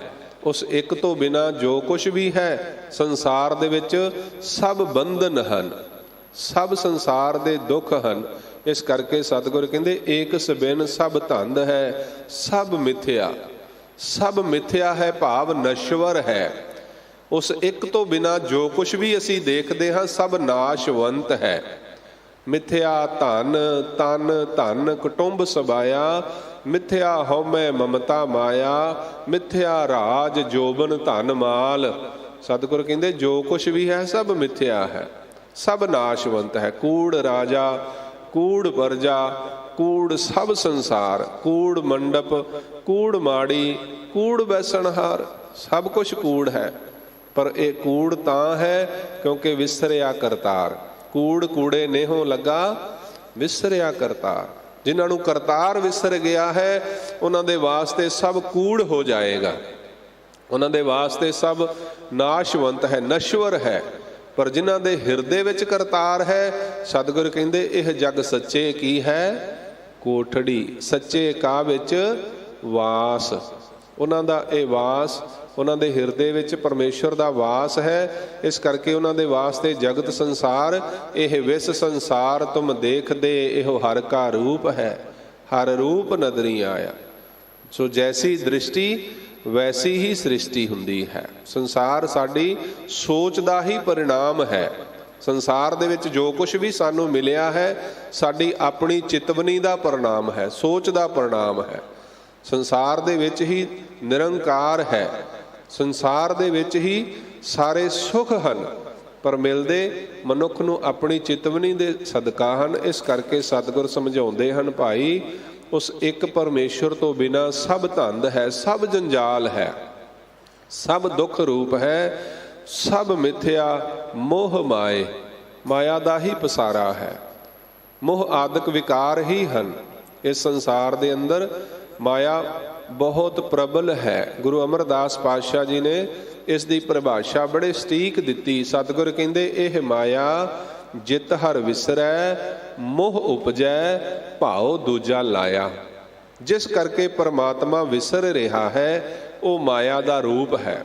ਧਨ ਵੀ ਮਾਇਆ ਦਾ ਰੂਪ ਹੈ। ਧਨ ਨੂੰ ਵੀ ਅਸੀਂ ਮਾਇਆ ਕਹਿੰਦੇ ਹਾਂ, ਪਰ ਧਨ ਕੇਵਲ ਧਨ ਮਾਇਆ ਨਹੀਂ ਹੈ, ਧਨ ਮਾਇਆ ਦਾ ਇੱਕ ਰੂਪ ਹੈ। ਪੁੱਤਰ ਧੀਆਂ ਵੀ ਮਾਇਆ ਦਾ ਰੂਪ ਹੋ ਸਕਦੇ ਹਨ, ਜਿਨ੍ਹਾਂ ਕਰਕੇ ਸਾਨੂੰ ਪਰਮਾਤਮਾ ਵਿਸਰ ਜਾਏ। ਕੋਈ ਵੀ ਰਿਸ਼ਤਾ ਮਾਇਆ ਚਿੱਤ ਭਰਮੇਣ ਇਸ਼ਟ ਮਿਤਰੇਖ ਬਾਂਧਵਹ, ਕਿਸੇ ਵੀ ਰੂਪ ਦੇ ਅੰਦਰ ਇਹ ਆ ਸਕਦੀ ਹੈ। ਭਗਤ ਕਬੀਰ ਸਾਹਿਬ ਕਹਿੰਦੇ ਕਬੀਰ ਆਈ ਮੁਝਹਿ ਪੈ ਅਨਕ ਕਰੇ ਕਰ ਭੇਸ, ਹਮ ਰਾਖੇ ਗੁਰ ਆਪਣੇ ਉਨ ਕੀਨੋ ਆਦੇਸ। ਗੁਰੂ ਕਿਰਪਾ ਦੇ ਨਾਲ ਹੀ ਮਨੁੱਖ ਇਹਦੇ ਤੋਂ ਨਿਕਲ ਸਕਦਾ ਹੈ, ਛੁੱਟ ਸਕਦਾ ਹੈ, ਨਹੀਂ ਤੇ ਮਾਇਆ ਬਹੁਤ ਪ੍ਰਬਲ ਹੈ। ਅੱਜ ਸੰਸਾਰ ਦੇ ਵਿੱਚ ਜਿੰਨੇ ਵੀ ਝਗੜੇ ਹਨ ਇਹ ਸਭ ਮਾਇਆ ਦੇ ਵਿੱਚ ਪਏ ਹੋਏ ਮਨੁੱਖਾਂ ਕਰਕੇ ਹਨ, ਜਿਹੜੇ ਮਨੁੱਖ ਭਰਮ ਦੇ ਵਿੱਚ ਹਨ। ਭਰਮਾ ਦਿੰਦੀ ਹੈ ਮਾਇਆ ਦਾ ਕਰਮ ਹੈ, ਮਨੁੱਖ ਦੇ ਮਨ ਨੂੰ ਭਰਮਾ ਦੇਣਾ, ਸੱਚਾਈ ਤੋਂ ਪਰੇ ਕਰ ਦੇਣਾ, ਸੱਚ ਤੋਂ ਦੂਰ ਕਰ ਦੇਣਾ। ਇਹ ਭਰਮ ਪੈਦਾ ਕਰ ਦਿੰਦੀ ਹੈ। ਜੋ ਹੈ ਉਹ ਨਜ਼ਰ ਨਹੀਂ ਆਉਂਦਾ, ਜੋ ਨਜ਼ਰ ਆਉਂਦਾ ਹੈ ਉਹ ਹੁੰਦਾ ਨਹੀਂ ਹੈ। ਇਹ ਮਾਇਆ ਦਾ ਪ੍ਰਭਾਵ ਹੈ। ਮਾਇਆ ਦੇ ਪ੍ਰਭਾਵ ਹੇਠ ਜੀ ਰਿਹਾ ਮਨੁੱਖ ਕਦੇ ਵੀ ਸੱਚ ਨੂੰ ਦੇਖ ਨਹੀਂ ਸਕਦਾ, ਤੇ ਜੋ ਸੱਚ ਨੂੰ ਦੇਖ ਲੈਂਦੇ ਹਨ ਉਹ ਮਾਇਆ ਤੋਂ ਪਰੇ ਹੋ ਜਾਂਦੇ ਹਨ। ਉਹ ਸੰਸਾਰ ਦੇ ਵਿੱਚ ਇਸ ਪ੍ਰਕਾਰ ਰਹਿੰਦੇ ਹਨ। ਸਤਿਗੁਰ ਦੀ ਬਾਣੀ ਦਾ ਫਰਮਾਨ ਹੈ ਕਿ ਜੈਸੇ ਜਲ ਮਹਿ ਕਮਲ ਨਿਰਾਲਮ ਮੁਰਗਾਈ ਨੈ ਸਾਣੇ। ਜੋ ਗੁਰੂ ਸ਼ਬਦ ਦੇ ਥੱਲੇ ਜਿਉਣ ਵਾਲਾ ਮਨੁੱਖ ਸੰਸਾਰ ਦੇ ਵਿੱਚ ਇਸ ਤਰ੍ਹਾਂ ਜਿਉਂਦਾ ਹੈ ਜਿਵੇਂ ਮੁਰਗਾਬੀ ਪਾਣੀ ਦੇ ਵਿੱਚ ਟੁੱਬੀ ਮਾਰ ਕੇ ਵੀ ਆਪਣੇ ਖੰਭ ਨਹੀਂ ਭਿੱਜਣ ਦਿੰਦੀ। ਇਸ ਪ੍ਰਕਾਰ ਮਨੁੱਖ ਕਾਰੋਬਾਰ ਕਰਦਾ ਹੋਇਆ, ਆਪਣਾ ਕੰਮਕਾਰ ਕਰਦਾ ਹੋਇਆ, ਸਾਰੇ ਧੰਦੇ ਕਰਦਾ ਹੋਇਆ ਵੀ ਉਹ ਜਾਣਦਾ ਹੈ ਕਿ ਸਭ ਪਰਮੇਸ਼ਰ ਦਾ ਸਦਕਾ ਹੈ, ਸਭ ਨਿਰੰਕਾਰ ਦਾ ਸਦਕਾ ਹੈ। ਉਹਨੂੰ ਲੇਪ ਨਹੀਂ ਲੱਗਦਾ, ਉਹਦੇ ਤੇ ਪਕੜ ਪਦਾਰਥ ਦੀ ਨਾ ਹੋ ਕੇ ਪਰਮਾਰਥ ਦੀ ਬਣੀ ਰਹਿੰਦੀ ਹੈ। ਇਸ ਕਰਕੇ ਗੁਰੂ ਅਰਜਨ ਦੇਵ ਮਹਾਰਾਜ ਜੀ ਨੇ ਬਖਸ਼ਿਸ਼ ਕੀਤੀ। ਸਤਿਗੁਰ ਕਹਿੰਦੇ ਉਸ ਇੱਕ ਤੋਂ ਬਿਨਾ ਸਭ ਧੰਦ ਜੰਜਾਲ ਹੈ, ਦੁੱਖ ਰੂਪ ਹੈ, ਸਭ ਮਿਥਿਆ, ਸਭ ਨਾਸ਼ਵੰਤ ਹੈ। ਮੋਹ ਆਦਿਕ ਵਿਕਾਰਾਂ ਦਾ ਸਦਕਾ ਹਰ ਇੱਕ ਮਨੁੱਖ ਉਸ ਇੱਕ ਤੋਂ ਬਿਨਾ ਮਾਇਆ ਦੇ ਥੱਲੇ ਹੀ ਆਪਣਾ ਜੀਵਨ ਗੁਜ਼ਾਰ ਜਾਂਦਾ ਹੈ। ਰਹਾਓ ਵਿਸ਼ਰਾਮ ਦੇ ਕੇ ਸਤਿਗੁਰ ਬਖਸ਼ਿਸ਼ ਕਰਦੇ ਹਨ। ਲੱਖ ਖੁਸ਼ੀਆਂ ਪਾਤਸ਼ਾਹੀਆਂ ਜੇ ਸਤਿਗੁਰ ਨਦਰ ਕਰੇ। ਗੁਰੂ ਦੀ ਨਦਰ ਦੇ ਵਿੱਚ ਕਿੰਨੀ ਬਖਸ਼ਿਸ਼ ਹੈ, ਗੁਰੂ ਦੀ ਨਦਰ ਦੇ ਵਿੱਚ ਕਿੰਨੀ ਕਿਰਪਾ ਹੈ, ਗੁਰੂ ਅਰਜਨ ਦੇਵ ਮਹਾਰਾਜ ਬਖਸ਼ਿਸ਼ ਕਰ ਰਹੇ ਹਨ। ਜੇ ਇੱਕ ਨਿਮਖ ਮਾਤਰ ਵੀ ਗੁਰੂ ਦੀ ਨਦਰ ਹੋ ਜਾਏ, ਗੁਰੂ ਦੀ ਨਦਰੇ ਇਨਾਇਤ ਹੋ ਜਾਏ, ਸਤਿਗੁਰ ਕਹਿੰਦੇ ਲੱਖ ਖੁਸ਼ੀਆਂ। ਮਨੁੱਖ ਇੱਕ ਖੁਸ਼ੀ ਦੇ ਵਾਸਤੇ ਜ਼ਿੰਦਗੀ ਵਿੱਚ ਬਹੁਤ ਸਾਰੇ ਦੁੱਖ ਇਕੱਠੇ ਕਰ ਲੈਂਦਾ ਹੈ। ਜਦੋਂ ਅਸੀਂ ਕਿਸੇ ਖੁਸ਼ੀ ਦੀ ਗੱਲ ਕਰਦੇ ਹਾਂ ਨਾ ਕਿ ਸਾਨੂੰ ਇਹ ਖੁਸ਼ੀ ਚਾਹੀਦੀ ਹੈ, ਤੇ ਉਸ ਖੁਸ਼ੀ ਦੇ ਵਾਸਤੇ ਮਨੁੱਖ ਜੋ ਯਤਨ ਕਰਦਾ ਹੈ ਤੇ ਉਹਨਾਂ ਯਤਨਾਂ ਦੇ ਵਿੱਚ ਉਹ ਕਿੰਨਾ ਦੁੱਖ ਝੱਲਦਾ ਹੈ, ਇਸ ਗੱਲ ਦਾ ਮਨੁੱਖ ਨੂੰ ਅਹਿਸਾਸ ਹੀ ਨਹੀਂ ਹੁੰਦਾ। ਇੱਕ ਰੇਗਿਸਤਾਨ ਦੇ ਵਿੱਚ ਦੌੜਦੇ ਹੋਏ ਮਿਰਗ ਦੇ ਵਾਂਗ ਮਨੁੱਖ ਦੀ ਹਾਲਤ ਹੋ ਜਾਂਦੀ ਹੈ। ਉਹ ਖੁਸ਼ੀ ਨੂੰ, ਸੁੱਖ ਨੂੰ ਉਸ ਜਲ ਦੇ ਵਾਂਗ ਸਮਝ ਕਰਕੇ ਦੌੜਦਾ ਹੈ ਤੇ ਬਹੁਤ ਦੁੱਖ ਪਾਉਂਦਾ ਹੈ। ਗੁਰੂ ਸਾਹਿਬ ਜੀ ਦੀ ਬਾਣੀ ਦਾ ਫਰਮਾਨ ਹੈ, ਸੁਖ ਕੇ ਹੇਤ ਬਹੁਤ ਦੁੱਖ ਪਾਵਤ। ਜਰਾ ਆਪਣੇ ਜ਼ਿਹਨ ਦੇ ਵਿੱਚ ਵਿਚਾਰ ਕੇ ਦੇਖੋ ਵੀ ਇੱਕ ਸੁੱਖ ਨੂੰ ਹਾਸਲ ਕਰਨ ਵਾਸਤੇ ਅਸੀਂ ਕਿੰਨਾ ਦੁੱਖ ਝੱਲਦੇ ਹਾਂ, ਕਿੰਨੇ ਦੁੱਖ ਤੋਂ ਬਾਅਦ ਅਸੀਂ ਇੱਕ ਸੁੱਖ ਦੀ ਪ੍ਰਾਪਤੀ ਕਰਦੇ ਹਾਂ, ਤੇ ਉਹ ਸੁੱਖ ਫਿਰ ਕਿੰਨਾ ਚਿਰ ਸੁੱਖ ਬਣਿਆ ਰਹਿੰਦਾ ਹੈ। ਉਹ ਸੁੱਖ ਸਾਰੀ ਜ਼ਿੰਦਗੀ ਸੁੱਖ ਨਹੀਂ ਰਹਿ ਸਕਦਾ, ਉਹਦੇ ਨਾਲ ਦੁੱਖ ਪ੍ਰਗਟ ਹੋ ਜਾਂਦਾ ਹੈ। ਉਹ ਸੁੱਖ ਦੁੱਖ ਦਾ ਰੂਪ ਧਾਰਨ ਕਰ ਲੈਂਦਾ ਹੈ। ਇਸ ਕਰਕੇ ਸਤਿਗੁਰ ਕਹਿੰਦੇ ਸੁਖ ਕੇ ਹੇਤ ਬਹੁਤ ਦੁੱਖ ਪਾਵਤ, ਸੇਵ ਕਰਤ ਜਨ ਜਨ ਕੀ, ਦੁਆਰੈ ਦੁਆਰ ਸਵਾਨ ਜਿਉ ਡੋਲਤ, ਨਹਿ ਸੁਧ ਰਾਮ ਭਜਨ ਕੀ। ਪਰਮਾਤਮਾ ਨੂੰ ਭਜਣ ਦੀ, ਸਿਮਰਨ ਦੀ ਸੁਧ ਸਾਰ ਨਾ ਰੱਖਦਾ ਹੋਇਆ ਮਨੁੱਖ ਇੱਕ ਛੋਟੇ ਜਿਹੇ ਸੁੱਖ ਦੀ ਪ੍ਰਾਪਤੀ ਦੇ ਵਾਸਤੇ ਪਤਾ ਨਹੀਂ ਕਿੰਨੇ ਕੁ ਦੁੱਖ ਪਾ ਲੈਂਦਾ ਹੈ। ਸੁਖ ਕੇ ਹੇਤ ਬਹੁਤ ਦੁੱਖ ਪਾਵਤ। ਸਤਿਗੁਰ ਗੁਰੂ ਤੇਗ ਬਹਾਦਰ ਮਹਾਰਾਜ ਕਹਿੰਦੇ ਕਿ ਸੁਖ ਕੋ ਮੰਗੈ ਸਭ ਕੋ, ਦੁੱਖ ਨਾ ਮੰਗੈ ਕੋਏ, ਸੁਖ ਹੈ ਕੋ ਦੁੱਖ ਅਗਲਾ, ਮਨਮੁਖ ਬੂਝ ਨਾ ਹੋਏ। ਮਨਮੁਖ ਨੂੰ ਇਸ ਗੱਲ ਦੀ ਸਾਰ ਹੀ ਨਹੀਂ ਹੁੰਦੀ ਕਿ ਸੁਖ ਕਿਸ ਨੂੰ ਕਹਿੰਦੇ ਹਾਂ, ਸੁਖ ਹੈ ਕੀ। ਇਸ ਕਰਕੇ ਅੱਜ ਸੁਖ ਦੀ ਭਾਲ ਵਿੱਚ ਦੌੜ ਰਿਹਾ ਮਨੁੱਖ ਬਹੁਤ ਸਾਰਾ ਦੁੱਖ ਇਕੱਠਾ ਕਰ ਰਿਹਾ ਹੈ, ਬਹੁਤ ਸਾਰਾ ਦੁੱਖ ਹਾਸਲ ਕਰ ਰਿਹਾ ਹੈ। ਪਰ ਇਹਦੇ ਤੋਂ ਛੁੱਟ ਸਤਿਗੁਰ ਕਹਿੰਦੇ ਲੱਖ ਖੁਸ਼ੀਆਂ ਪਾਤਸ਼ਾਹੀਆਂ, ਲੱਖਾਂ ਹੀ ਖੁਸ਼ੀਆਂ ਤੇ ਪਾਤਸ਼ਾਹੀਆਂ ਪ੍ਰਾਪਤ ਹੋ ਗਈਆਂ ਜਦੋਂ ਸਤਿਗੁਰ ਦੀ ਨਦਰ ਕਿਰਪਾ ਹੋਈ ਹੈ, ਜਦੋਂ ਸਤਿਗੁਰ ਨੇ ਕਿਰਪਾ ਕੀਤੀ ਹੈ, ਬਖਸ਼ਿਸ਼ ਕੀਤੀ ਹੈ। ਗੁਰੂ ਨਾਨਕ ਦੇਵ ਮਹਾਰਾਜ ਸੱਚੇ ਪਾਤਸ਼ਾਹ ਜਗਤ ਜਲੰਦੇ ਨੂੰ ਤਾਰਦੇ ਹੋਏ ਬਿਹਾਰ ਦੇ ਨੇੜੇ ਇੱਕ ਨਗਰ ਦੇ ਵਿੱਚ ਪਹੁੰਚੇ। ਨਗਰ ਤੋਂ ਬਾਹਰ ਸਤਿਗੁਰ ਸੱਚੇ ਪਾਤਸ਼ਾਹ ਜੀ ਨੂੰ ਭਾਈ ਮਰਦਾਨਾ ਜੀ ਕਹਿੰਦੇ, ਭਾਈ ਮਰਦਾਨਾ ਕਹਿਣ ਲੱਗੇ ਸਤਿਗੁਰੂ ਜੀ ਮੈਨੂੰ ਭੁੱਖ ਲੱਗੀ ਹੈ, ਕੁਛ ਛਕਣਾ ਹੈ, ਕੁਛ ਛਕਾਓ। ਸਤਿਗੁਰ ਕਹਿੰਦੇ ਥੋੜ੍ਹੀ ਦੂਰ ਨਗਰ ਹੈ, ਆਪਾਂ ਨਗਰ ਵਿੱਚ ਜਾ ਕੇ ਤੇ ਤੁਹਾਡੇ ਛਕਣ ਦਾ ਇੰਤਜ਼ਾਮ ਕਰ ਦਿਆਂਗੇ। ਭਾਈ ਮਰਦਾਨਾ ਕਹਿਣ ਲੱਗੇ ਸਤਿਗੁਰ ਨਹੀਂ, ਮੇਰੇ ਤੋਂ ਚੱਲਿਆ ਨਹੀਂ ਜਾ ਰਿਹਾ, ਕਿਰਪਾ ਕਰੋ। ਕਿਉਂਕਿ ਤਰੀਕਾ ਸੀ ਸਤਿਗੁਰ ਦਾ ਬਖਸ਼ਿਸ਼ ਕਰਨ ਦਾ, ਨਦਰ ਕਰਨ ਦਾ। ਤੇ ਸਤਿਗੁਰ ਕਹਿਣ ਲੱਗੇ ਭਾਈ ਮਰਦਾਨਾ ਜੀ ਦੇਖੋ ਕੋਈ ਆਸ-ਪਾਸ ਜਿੱਥੋਂ ਤੁਹਾਡੇ ਖਾਣ ਵਾਸਤੇ ਕੁਛ ਇੰਤਜ਼ਾਮ ਕਰ ਸਕੀਏ। ਭਾਈ ਮਰਦਾਨਾ ਕਹਿਣ ਲੱਗੇ ਸਤਿਗੁਰੂ ਜੀ ਆ ਨੇੜੇ ਹੀ ਇੱਕ ਖੇਤ ਨਜ਼ਰ ਆਉਂਦਾ ਹੈ, ਖੇਤ ਦੇ ਵਿੱਚ ਇੱਕ ਛਪਰੀ ਬਣੀ ਹੋਈ ਹੈ, ਇੱਕ ਝੁੱਗੀ ਬਣੀ ਹੋਈ ਹੈ, ਕਿਰਪਾ ਕਰੋ, ਰਹਿਮਤ ਕਰੋ, ਆਪਾਂ ਉਧਰ ਨੂੰ ਚੱਲੀਏ। ਗੁਰੂ ਨਾਨਕ ਦੇਵ ਮਹਾਰਾਜ ਸੱਚੇ ਪਾਤਸ਼ਾਹ ਉਸ ਛਪਰੀ ਦੇ ਵਿੱਚ ਗਏ ਤੇ ਕੀ ਦੇਖਿਆ, ਇੱਕ ਬਾਲਕ ਬੈਠਾ ਹੋਇਆ ਹੈ, 15-18 ਸਾਲ ਦੀ ਉਮਰ ਹੈ ਤੇ ਬੜਾ ਹੀ ਗਰੀਬ ਜਿਹਾ ਬੱਚਾ ਹੈ। ਪਾਤਸ਼ਾਹ ਜੀ ਨੇ ਕਿਹਾ ਭਾਈ ਸਾਨੂੰ ਕੁਝ ਛਕਣ ਵਾਸਤੇ ਦਿਓ, ਅਸੀਂ ਕੁਝ ਛਕਣਾ ਹੈ। ਤੇ ਬੱਚੇ ਦੇ ਮਨ ਵਿੱਚ ਭਾਵਨਾ ਪ੍ਰੇਮ ਪੈਦਾ ਹੋਇਆ। ਸਤਿਗੁਰ ਦੀ ਪਾਵਨ ਮੂਰਤ ਦੇਖ ਕਰਕੇ, ਸੰਤ ਸਰੂਪ ਦੇਖ ਕਰਕੇ ਸਤਿਗੁਰ ਸੱਚੇ ਪਾਤਸ਼ਾਹ ਜੀ ਨੂੰ ਉਸ ਬਾਲਕ ਨੇ ਆਪਣੇ ਖੇਤ ਦੇ ਵਿੱਚੋਂ, ਜਿਹਦੀ ਉਹ ਰਾਖੀ ਕਰ ਰਿਹਾ ਹੈ, ਛੋਲਿਆਂ ਦੀਆਂ ਹੋਲਾਂ ਬਣਾ ਕੇ ਛਕਾਈਆਂ। ਗੁਰੂ ਸਾਹਿਬ ਜੀ ਨੇ ਉੱਥੇ ਬਚਨ ਉਚਾਰਨ ਕੀਤੇ, ਇਤਿਹਾਸ ਦੇ ਵਿੱਚ ਦਰਜ ਹਨ। ਸੱਥਰ ਤੇਰਾ ਲੇਫ ਨਿਹਾਲੀ, ਭਾਉ ਤੇਰਾ ਪਕਵਾਨ, ਨਾਨਕ ਸਿਫਤੀ ਰੱਜਿਆ, ਆਓ ਬੈਠ ਸੁਲਤਾਨ। ਇੰਨੇ ਹੀ ਬਚਨ ਕਹੇ। ਲੱਖ ਖੁਸ਼ੀਆਂ ਪਾਤਸ਼ਾਹੀਆਂ, ਜੇ ਸਤਿਗੁਰ ਨਦਰ ਕਰੇ, ਜੇ ਗੁਰੂ ਦੀ ਨਦਰੇ ਇਨਾਇਤ ਹੋ ਜਾਏ।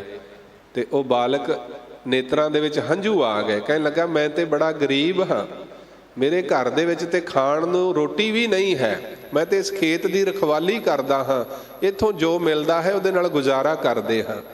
ਭਾਈ ਮਰਦਾਨਾ ਕਹਿਣ ਲੱਗੇ, ਬੇਟਾ ਤੈਨੂੰ ਪਤਾ ਨਹੀਂ ਹੈ, ਇਹ ਨਾਨਕ ਨਿਰੰਕਾਰੀ ਹੈ। ਨਾਨਕ ਦਾਸ ਮੁਖ ਤੇ ਜੋ ਬੋਲੇ, ਈਹਾਂ ਊਹਾਂ ਸੱਚ ਹੋਵੇ।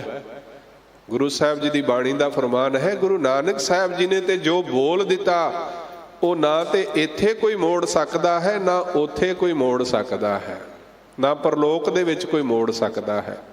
ਪਰ ਨਾਨਕ ਦੇ ਦਾਸ ਵੀ ਜੇ ਕੁਛ ਕਹਿ ਦੇਣ ਤੇ ਸਤਿਗੁਰ ਕਹਿੰਦੇ, ਆਪਣੇ ਸੇਵਕ ਕੀ ਆਪੇ ਰਾਖੈ, ਆਪੇ ਨਾਮ ਜਪਾਵੈ, ਜਹ ਜਹ ਕਾਜ ਕਿਰਤ ਸੇਵਕ ਕੀ, ਤਹਾਂ ਤਹਾਂ ਉਠ ਧਾਵੈ, ਸੇਵਕ ਕਉ ਨਿਕਟੀ ਹੋਏ ਦਿਖਾਵੈ। ਜੋ ਜੋ ਕਹੈ ਠਾਕੁਰ ਪਹਿ ਸੇਵਕ, ਤਤਕਾਲ ਹੋਏ ਆਵੈ। ਇਹ ਗੁਰੂ ਦੀ ਨਦਰੇ ਇਨਾਇਤ ਹੈ, ਗੁਰੂ ਦੀ ਬਖਸ਼ਿਸ਼ ਹੈ, ਕਿਰਪਾ ਹੈ।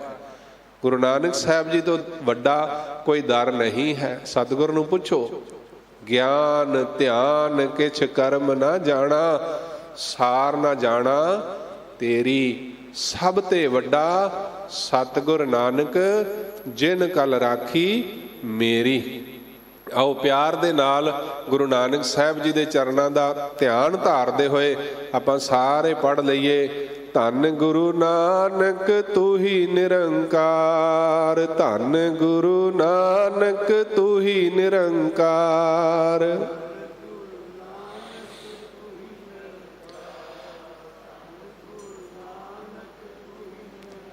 ਧੰਨ ਗੁਰੂ ਨਾਨਕ ਤੂੰ ਹੀ ਨਿਰੰਕਾਰ, ਧੰਨ ਗੁਰੂ ਨਾਨਕ ਤੂੰ ਹੀ ਨਿਰੰਕਾਰ।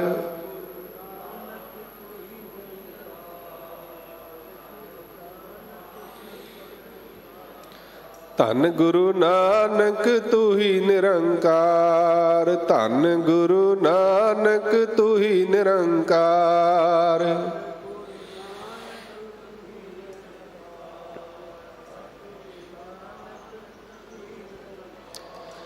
ਗੁਰੂ ਨਾਨਕ ਸਾਹਿਬ ਸੱਚੇ ਪਾਤਸ਼ਾਹ ਨੇ ਇਸ ਸੰਸਾਰ ਦੇ ਉੱਤੇ ਬਹੁਤ ਵੱਡੀਆਂ ਬਖਸ਼ਿਸ਼ਾਂ ਕੀਤੀਆਂ ਹਨ, ਬਹੁਤ ਵੱਡੀਆਂ ਨਦਰੇ ਕਿਰਪਾ ਇਨਾਇਤ ਕੀਤੀ ਹੈ ਸਾਰਿਆਂ ਦੇ ਉੱਤੇ।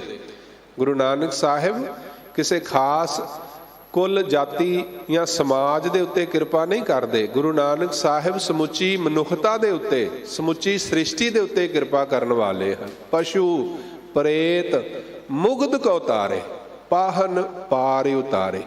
ਗੁਰੂ ਨਾਨਕ ਸਾਹਿਬ ਜੀ ਦਾ ਦਰ ਸਾਰੀ ਕਾਇਨਾਤ ਦੇ ਵਾਸਤੇ ਹੈ, ਸਾਰੀ ਸ੍ਰਿਸ਼ਟੀ ਦੇ ਵਾਸਤੇ ਹੈ। ਗੁਰੂ ਨਾਨਕ ਸਾਹਿਬ ਆਪ ਨਿਰੰਕਾਰ ਹਨ, ਆਪ ਪਰਮੇਸ਼ਰ ਦਾ ਰੂਪ ਹਨ। ਇਸ ਕਰਕੇ ਅਜੋਕੇ ਸਮੇਂ ਅੰਦਰ ਅੱਜ ਅਸੀਂ ਗੁਰੂ ਨਾਨਕ ਸਾਹਿਬ ਜੀ ਦੇ ਫਲਸਫੇ ਦਾ ਪ੍ਰਚਾਰ ਤੇ ਬਹੁਤ ਕੀਤਾ ਹੈ, ਹੋ ਰਿਹਾ ਹੈ, ਪਰ ਪ੍ਰਸਾਰ ਕਰਨ ਦੀ ਜ਼ਰੂਰਤ ਹੈ। ਪ੍ਰਸਾਰ ਤੇ ਪ੍ਰਚਾਰ ਦੇ ਵਿੱਚ ਬਹੁਤ ਥੋੜਾ ਫਰਕ ਹੈ। ਪ੍ਰਚਾਰ ਅਸੀਂ ਬਹੁਤ ਕਰ ਰਹੇ ਹਾਂ, ਗੁਰਮਤਿ ਦਾ ਪ੍ਰਚਾਰ ਅੱਜ ਬਹੁਤ ਹੈ, ਪਰ ਪ੍ਰਸਾਰ ਨਹੀਂ ਹੋ ਰਿਹਾ।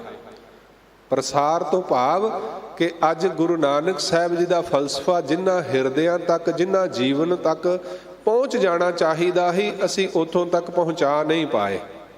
ਅਸੀਂ ਉਹਨਾਂ ਨੂੰ ਮੋੜ ਨਹੀਂ ਪਾਏ ਜਿਨ੍ਹਾਂ ਨੂੰ ਮੋੜ ਕਰਕੇ ਅਸੀਂ ਗੁਰੂ ਨਾਨਕ ਸਾਹਿਬ ਜੀ ਦੇ ਦਰ ਤੇ ਲੜ ਲਾਣਾ ਹੈ। ਸਾਡੀ ਜ਼ਿੰਮੇਵਾਰੀ ਹੈ। ਸਾਨੂੰ ਸਤਿਗੁਰ ਨੇ ਇਹ ਉਪਦੇਸ਼ ਬਖਸ਼ਿਸ਼ ਕੀਤਾ। ਹਰ ਗੁਰਸਿੱਖ ਇੱਕ ਪ੍ਰਚਾਰਕ ਹੈ। ਹਰ ਗੁਰਸਿੱਖ ਗੁਰੂ ਨਾਨਕ ਸਾਹਿਬ ਜੀ ਦਾ ਆਪਣੇ ਆਪ ਦੇ ਵਿੱਚ ਉਹ ਸਮਰੱਥ ਹੈ ਕਿ ਉਹ ਗੁਰੂ ਨਾਨਕ ਸਾਹਿਬ ਜੀ ਦੇ ਜੀਵਨ ਨੂੰ, ਸਿਧਾਂਤ ਨੂੰ, ਉਪਦੇਸ਼ ਨੂੰ ਜਨ ਜਨ ਤੱਕ ਪਹੁੰਚਾਏ। ਇਹ ਸਾਡਾ ਫਰਜ਼ ਹੈ। ਜੇ ਅਸੀਂ ਗੁਰੂ ਨਾਨਕ ਸਾਹਿਬ ਜੀ ਦੇ ਸਿੱਖ ਕਹਾਉਂਦੇ ਹਾਂ ਤੇ ਸਾਡਾ ਫਰਜ਼ ਹੈ ਕਿ ਅਸੀਂ ਗੁਰੂ ਨਾਨਕ ਸਾਹਿਬ ਸੱਚੇ ਪਾਤਸ਼ਾਹ ਜੀ ਦੇ ਪਵਿੱਤਰ ਸ਼ਬਦ ਦਾ ਪ੍ਰਸਾਰ ਵੀ ਕਰਨਾ ਹੈ। ਪ੍ਰਚਾਰ ਤੇ ਬਹੁਤ ਹੈ, ਪਰ ਪ੍ਰਸਾਰ ਕਰਨ ਦੀ ਜ਼ਰੂਰਤ ਹੈ। ਗੁਰੂ ਨਾਨਕ ਸਾਹਿਬ ਜੀ ਦੇ ਉਪਦੇਸ਼ ਨੂੰ, ਸਿਧਾਂਤ ਨੂੰ ਜਨ ਜਨ ਤੱਕ ਪਹੁੰਚਾਉਣ ਦਾ ਯਤਨ ਕਰਨਾ ਚਾਹੀਦਾ ਹੈ। ਸੋ ਸਤਿਗੁਰ ਸੱਚੇ ਪਾਤਸ਼ਾਹ ਬਖਸ਼ਿਸ਼ ਕਰ ਰਹੇ ਭਾਈ, ਉਸ ਪਰਮਾਤਮਾ ਦੀ ਜਿਹਦੇ ਉੱਤੇ ਕਿਰਪਾ ਹੋ ਜਾਏ, ਨਦਰ ਹੋ ਜਾਏ, ਲੱਖ ਖੁਸ਼ੀਆਂ ਪਾਤਸ਼ਾਹੀਆਂ ਜੇ ਸਤਿਗੁਰ ਨਦਰ ਕਰੇ। ਨਿਮਖ ਏਕ ਹਰ ਨਾਮ ਦੇ, ਮੇਰਾ ਮਨ ਤਨ ਸੀਤਲ ਹੋਏ। ਇੱਕ ਨਿਮਖ ਮਾਤਰ ਗੁਰੂ ਦੀ ਨਜ਼ਰੇ ਇਨਾਇਤ ਹੋ ਜਾਏ, ਕਿਰਪਾ ਹੋ ਜਾਏ, ਨਾਮ ਪ੍ਰਾਪਤ ਹੋ ਜਾਏ ਤੇ ਮਨ ਅਤੇ ਤਨ ਦੋਵੇਂ ਸੀਤਲ ਹੋ ਜਾਂਦੇ ਹਨ। ਦੋਹਾਂ ਦੇ ਵਿੱਚ ਠੰਡਕ ਆ ਜਾਂਦੀ ਹੈ, ਮਨ ਸੀਤਲ ਹੋ ਜਾਂਦਾ ਹੈ। ਸੀਤਲ ਥੀਵੈ ਨਾਨਕਾ ਜਪੰਦੜੋ ਹਰ ਨਾਉ। ਪਰਮਾਤਮਾ ਦਾ ਨਾਮ ਜਪ ਕੇ ਤਨ ਵੀ ਸ਼ੀਤਲ ਤੇ ਮਨ ਵੀ ਸ਼ੀਤਲ ਹੋ ਜਾਂਦਾ ਹੈ। ਇਸ ਕਰਕੇ ਗੁਰੂ ਨਾਨਕ ਸਾਹਿਬ ਜੀ ਨੇ ਕਲਯੁਗ ਦੇ ਅੰਦਰ ਸਾਨੂੰ ਸਭ ਤੋਂ ਉੱਤਮ ਭਗਤੀ ਦੀ ਦਾਤ ਬਖਸ਼ਿਸ਼ ਕੀਤੀ ਹੈ, ਨਾਮ। ਨਾਨਕ ਕੇ ਘਰ ਕੇਵਲ ਨਾਮ, ਸਿਮਰਾਓ ਸਿਮਰ ਸਿਮਰ ਸੁਖ ਪਾਵੋ, ਕਲ ਕਲੇਸ਼ ਤਨ ਮਾਹੇ ਮਿਟਾਵੋ। ਸਤਿਗੁਰ ਕਹਿੰਦੇ ਉਹਦਾ ਸਿਮਰਨ ਕਰੋ, ਉਹਦਾ ਜਾਪ ਕਰੋ। ਉਹ ਜੋ ਸ੍ਰਿਸ਼ਟੀ ਦਾ ਕਰਤਾ ਹੈ, ਸਭ ਦੁੱਖ ਹਰਤਾ ਹੈ, ਨਿਰੰਕਾਰ ਅਕਾਲ ਪੁਰਖ, ਸਾਰਿਆਂ ਸੁੱਖਾਂ ਦਾ ਦਾਤਾ ਹੈ। ਉਸ ਪਰਮਾਤਮਾ ਦਾ ਸਿਮਰਨ ਕਰੋ ਭਾਈ, ਸਵਾਸ ਸਵਾਸ ਉਹਦਾ ਜਪ ਕਰੋ। ਨਿਮਖ ਏਕ ਹਰ ਨਾਮ ਦੇ, ਮੇਰਾ ਮਨ ਤਨ ਸੀਤਲ ਹੋਏ। ਜਿਸ ਕਉ ਪੂਰਬ ਲਿਖਿਆ, ਤਿਨ ਸਤਿਗੁਰ ਚਰਨ ਗਹੇ। ਫਿਰ ਕਿਤੇ ਮਨ ਦੇ ਵਿੱਚ ਅਹੰਕਾਰ ਦੀ ਕਣੀ ਨਾ ਆ ਜਾਏ, ਕਿਤੇ ਮਨ ਹੰਕਾਰੀ ਨਾ ਹੋ ਜਾਏ। ਇਸ ਕਰਕੇ ਸਤਿਗੁਰ ਸੱਚੇ ਪਾਤਸ਼ਾਹ ਬਖਸ਼ਿਸ਼ ਕਰਦੇ ਹਨ ਕਿ ਜਿਨ੍ਹਾਂ ਦੇ ਪੂਰਬਲੇ ਭਾਗ ਚੰਗੇ ਹਨ, ਪੂਰਬਲੇ ਕਰਮ ਜਿਨ੍ਹਾਂ ਦੇ ਜਾਗਦੇ ਹਨ, ਉਹੀ ਸਤਿਗੁਰ ਦੇ ਚਰਨ ਗਹੇ ਤੋਂ ਭਾਵ ਪਕੜਦੇ ਹਨ। ਉਹਨਾਂ ਨੂੰ ਸਤਿਗੁਰ ਦੇ ਚਰਨ ਭਾਵ ਗੁਰਬਾਣੀ ਦੀ ਦਾਤ ਮਿਲਦੀ ਹੈ। ਸਤਿਗੁਰ ਦੇ ਚਰਨ ਕੀ ਹਨ? ਹਿਰਦੈ ਚਰਨ ਸ਼ਬਦ ਸਤਿਗੁਰ ਕਉ, ਨਾਨਕ ਬਾਧਿਓ ਪਾਲ। ਗੁਰਬਾਣੀ ਹੀ ਗੁਰੂ ਦੇ ਚਰਨ ਹਨ। ਜਿਨ੍ਹਾਂ ਦੇ ਪੁਰਬਲੇ ਭਾਗ ਹਨ, ਉਹਨਾਂ ਨੂੰ ਗੁਰੂ ਦਾ ਸ਼ਬਦ ਪ੍ਰਾਪਤ ਹੈ। ਉਹ ਗੁਰੂ ਦੇ ਸ਼ਬਦ ਦੇ ਨਾਲ ਜੁੜਦੇ ਹਨ। ਜਿਸ ਕਉ ਪੂਰਬ ਲਿਖਿਆ, ਤਿਨ ਸਤਿਗੁਰ ਚਰਨ ਗਹੇ। ਉਹਨਾਂ ਨੇ ਗੁਰੂ ਦੇ ਚਰਨ ਗਹੇ ਤੋਂ ਭਾਵ ਪਕੜੇ ਹਨ। ਉਹਨਾਂ ਨੂੰ ਗੁਰੂ ਦੇ ਚਰਨਾਂ ਦੀ ਦਾਤ ਪ੍ਰਾਪਤ ਹੋਈ ਹੈ। ਸਫਲ ਮੂਰਤ ਸਫਲਾ ਘੜੀ, ਜਿਤ ਸੱਚੇ ਨਾਲ ਪਿਆਰ। ਜਿਸ ਸਮੇਂ ਸਾਡਾ ਹਿਰਦਾ ਉਸ ਸੱਚੇ ਦੇ ਨਾਲ ਜੁੜਿਆ ਹੁੰਦਾ ਹੈ, ਸਾਡੇ ਹਿਰਦੇ ਦੇ ਵਿੱਚ ਉਸ ਪਰਮਾਤਮਾ ਦੇ ਨਾਲ ਪ੍ਰੇਮ ਹੈ, ਸਤਿਗੁਰ ਕਹਿੰਦੇ ਉਹ ਮੂਰਤ, ਉਹ ਮਹੂਰਤ ਵੀ ਸਫਲ ਹੈ, ਉਹ ਘੜੀ ਵੀ ਸਫਲ ਹੈ, ਉਹ ਸਮਾਂ ਸਫਲ ਹੈ ਜਿਸ ਘੜੀ ਅਸੀਂ ਬੈਠ ਕਰਕੇ ਪਰਮਾਤਮਾ ਨੂੰ ਚਿਤਵਦੇ ਹਾਂ, ਜਿਸ ਘੜੀ ਅਸੀਂ ਬੈਠ ਕਰਕੇ ਨਿਰੰਕਾਰ ਨੂੰ ਯਾਦ ਕਰਦੇ ਹਾਂ, ਉਹ ਸਮਾਂ ਸਫਲਾ ਹੈ ਭਾਈ। ਉਹ ਸਮਾਂ ਸਫਲ ਹੈ, ਸਫਲ। ਸਤਿਗੁਰ ਕਹਿੰਦੇ ਉਹ ਸਮਾਂ ਸਫਲ ਮੂਰਤ ਸਫਲਾ ਘੜੀ, ਜਿਤ ਸੱਚੇ ਨਾਲ ਪਿਆਰ। ਜਿਸ ਸਮੇਂ ਸਾਡਾ ਹਿਰਦਾ ਸੱਚੇ ਦੇ ਨਾਲ ਜੁੜਦਾ ਹੈ, ਸਾਡੇ ਮਨ ਦੇ ਵਿੱਚ ਸੱਚੇ ਦੇ ਪ੍ਰਤੀ ਪਿਆਰ ਪੈਦਾ ਹੁੰਦਾ ਹੈ। ਗੁਰੂ ਕਲਗੀਧਰ ਦਸ਼ਮੇਸ਼ ਪਿਤਾ ਕਹਿੰਦੇ ਸਾਚ ਕਹੋ ਸੁਨ ਲਿਹੋ ਸਬੈ, ਜਿਨ ਪ੍ਰੇਮ ਕੀਓ ਤਿਨ ਹੀ ਪ੍ਰਭ ਪਾਇਓ। ਜਿਨ੍ਹਾਂ ਨੇ ਕੁਦਰਤ ਦੇ ਨਾਲ, ਮਨੁੱਖਤਾ ਦੇ ਨਾਲ ਪ੍ਰੇਮ ਕੀਤਾ ਹੈ, ਉਹਨਾਂ ਨੂੰ ਪਰਮਾਤਮਾ ਦੀ ਦਾਤ ਮਿਲਦੀ ਹੈ ਭਾਈ। ਇਸ ਕਰਕੇ ਪਿਆਰ ਦੇ ਨਾਲ ਜਪਣਾ ਕਰੀਏ, ਵਾਹਿਗੁਰੂ ਵਾਹਿਗੁਰੂ ਵਾਹਿਗੁਰੂ।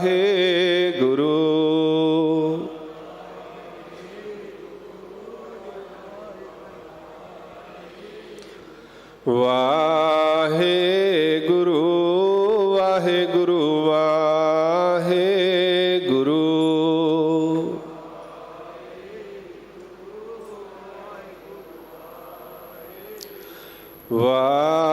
ਵਾਹਿਗੁਰੂ ਵਾਹਿਗੁਰੂ ਵਾਹਿਗੁਰੂ।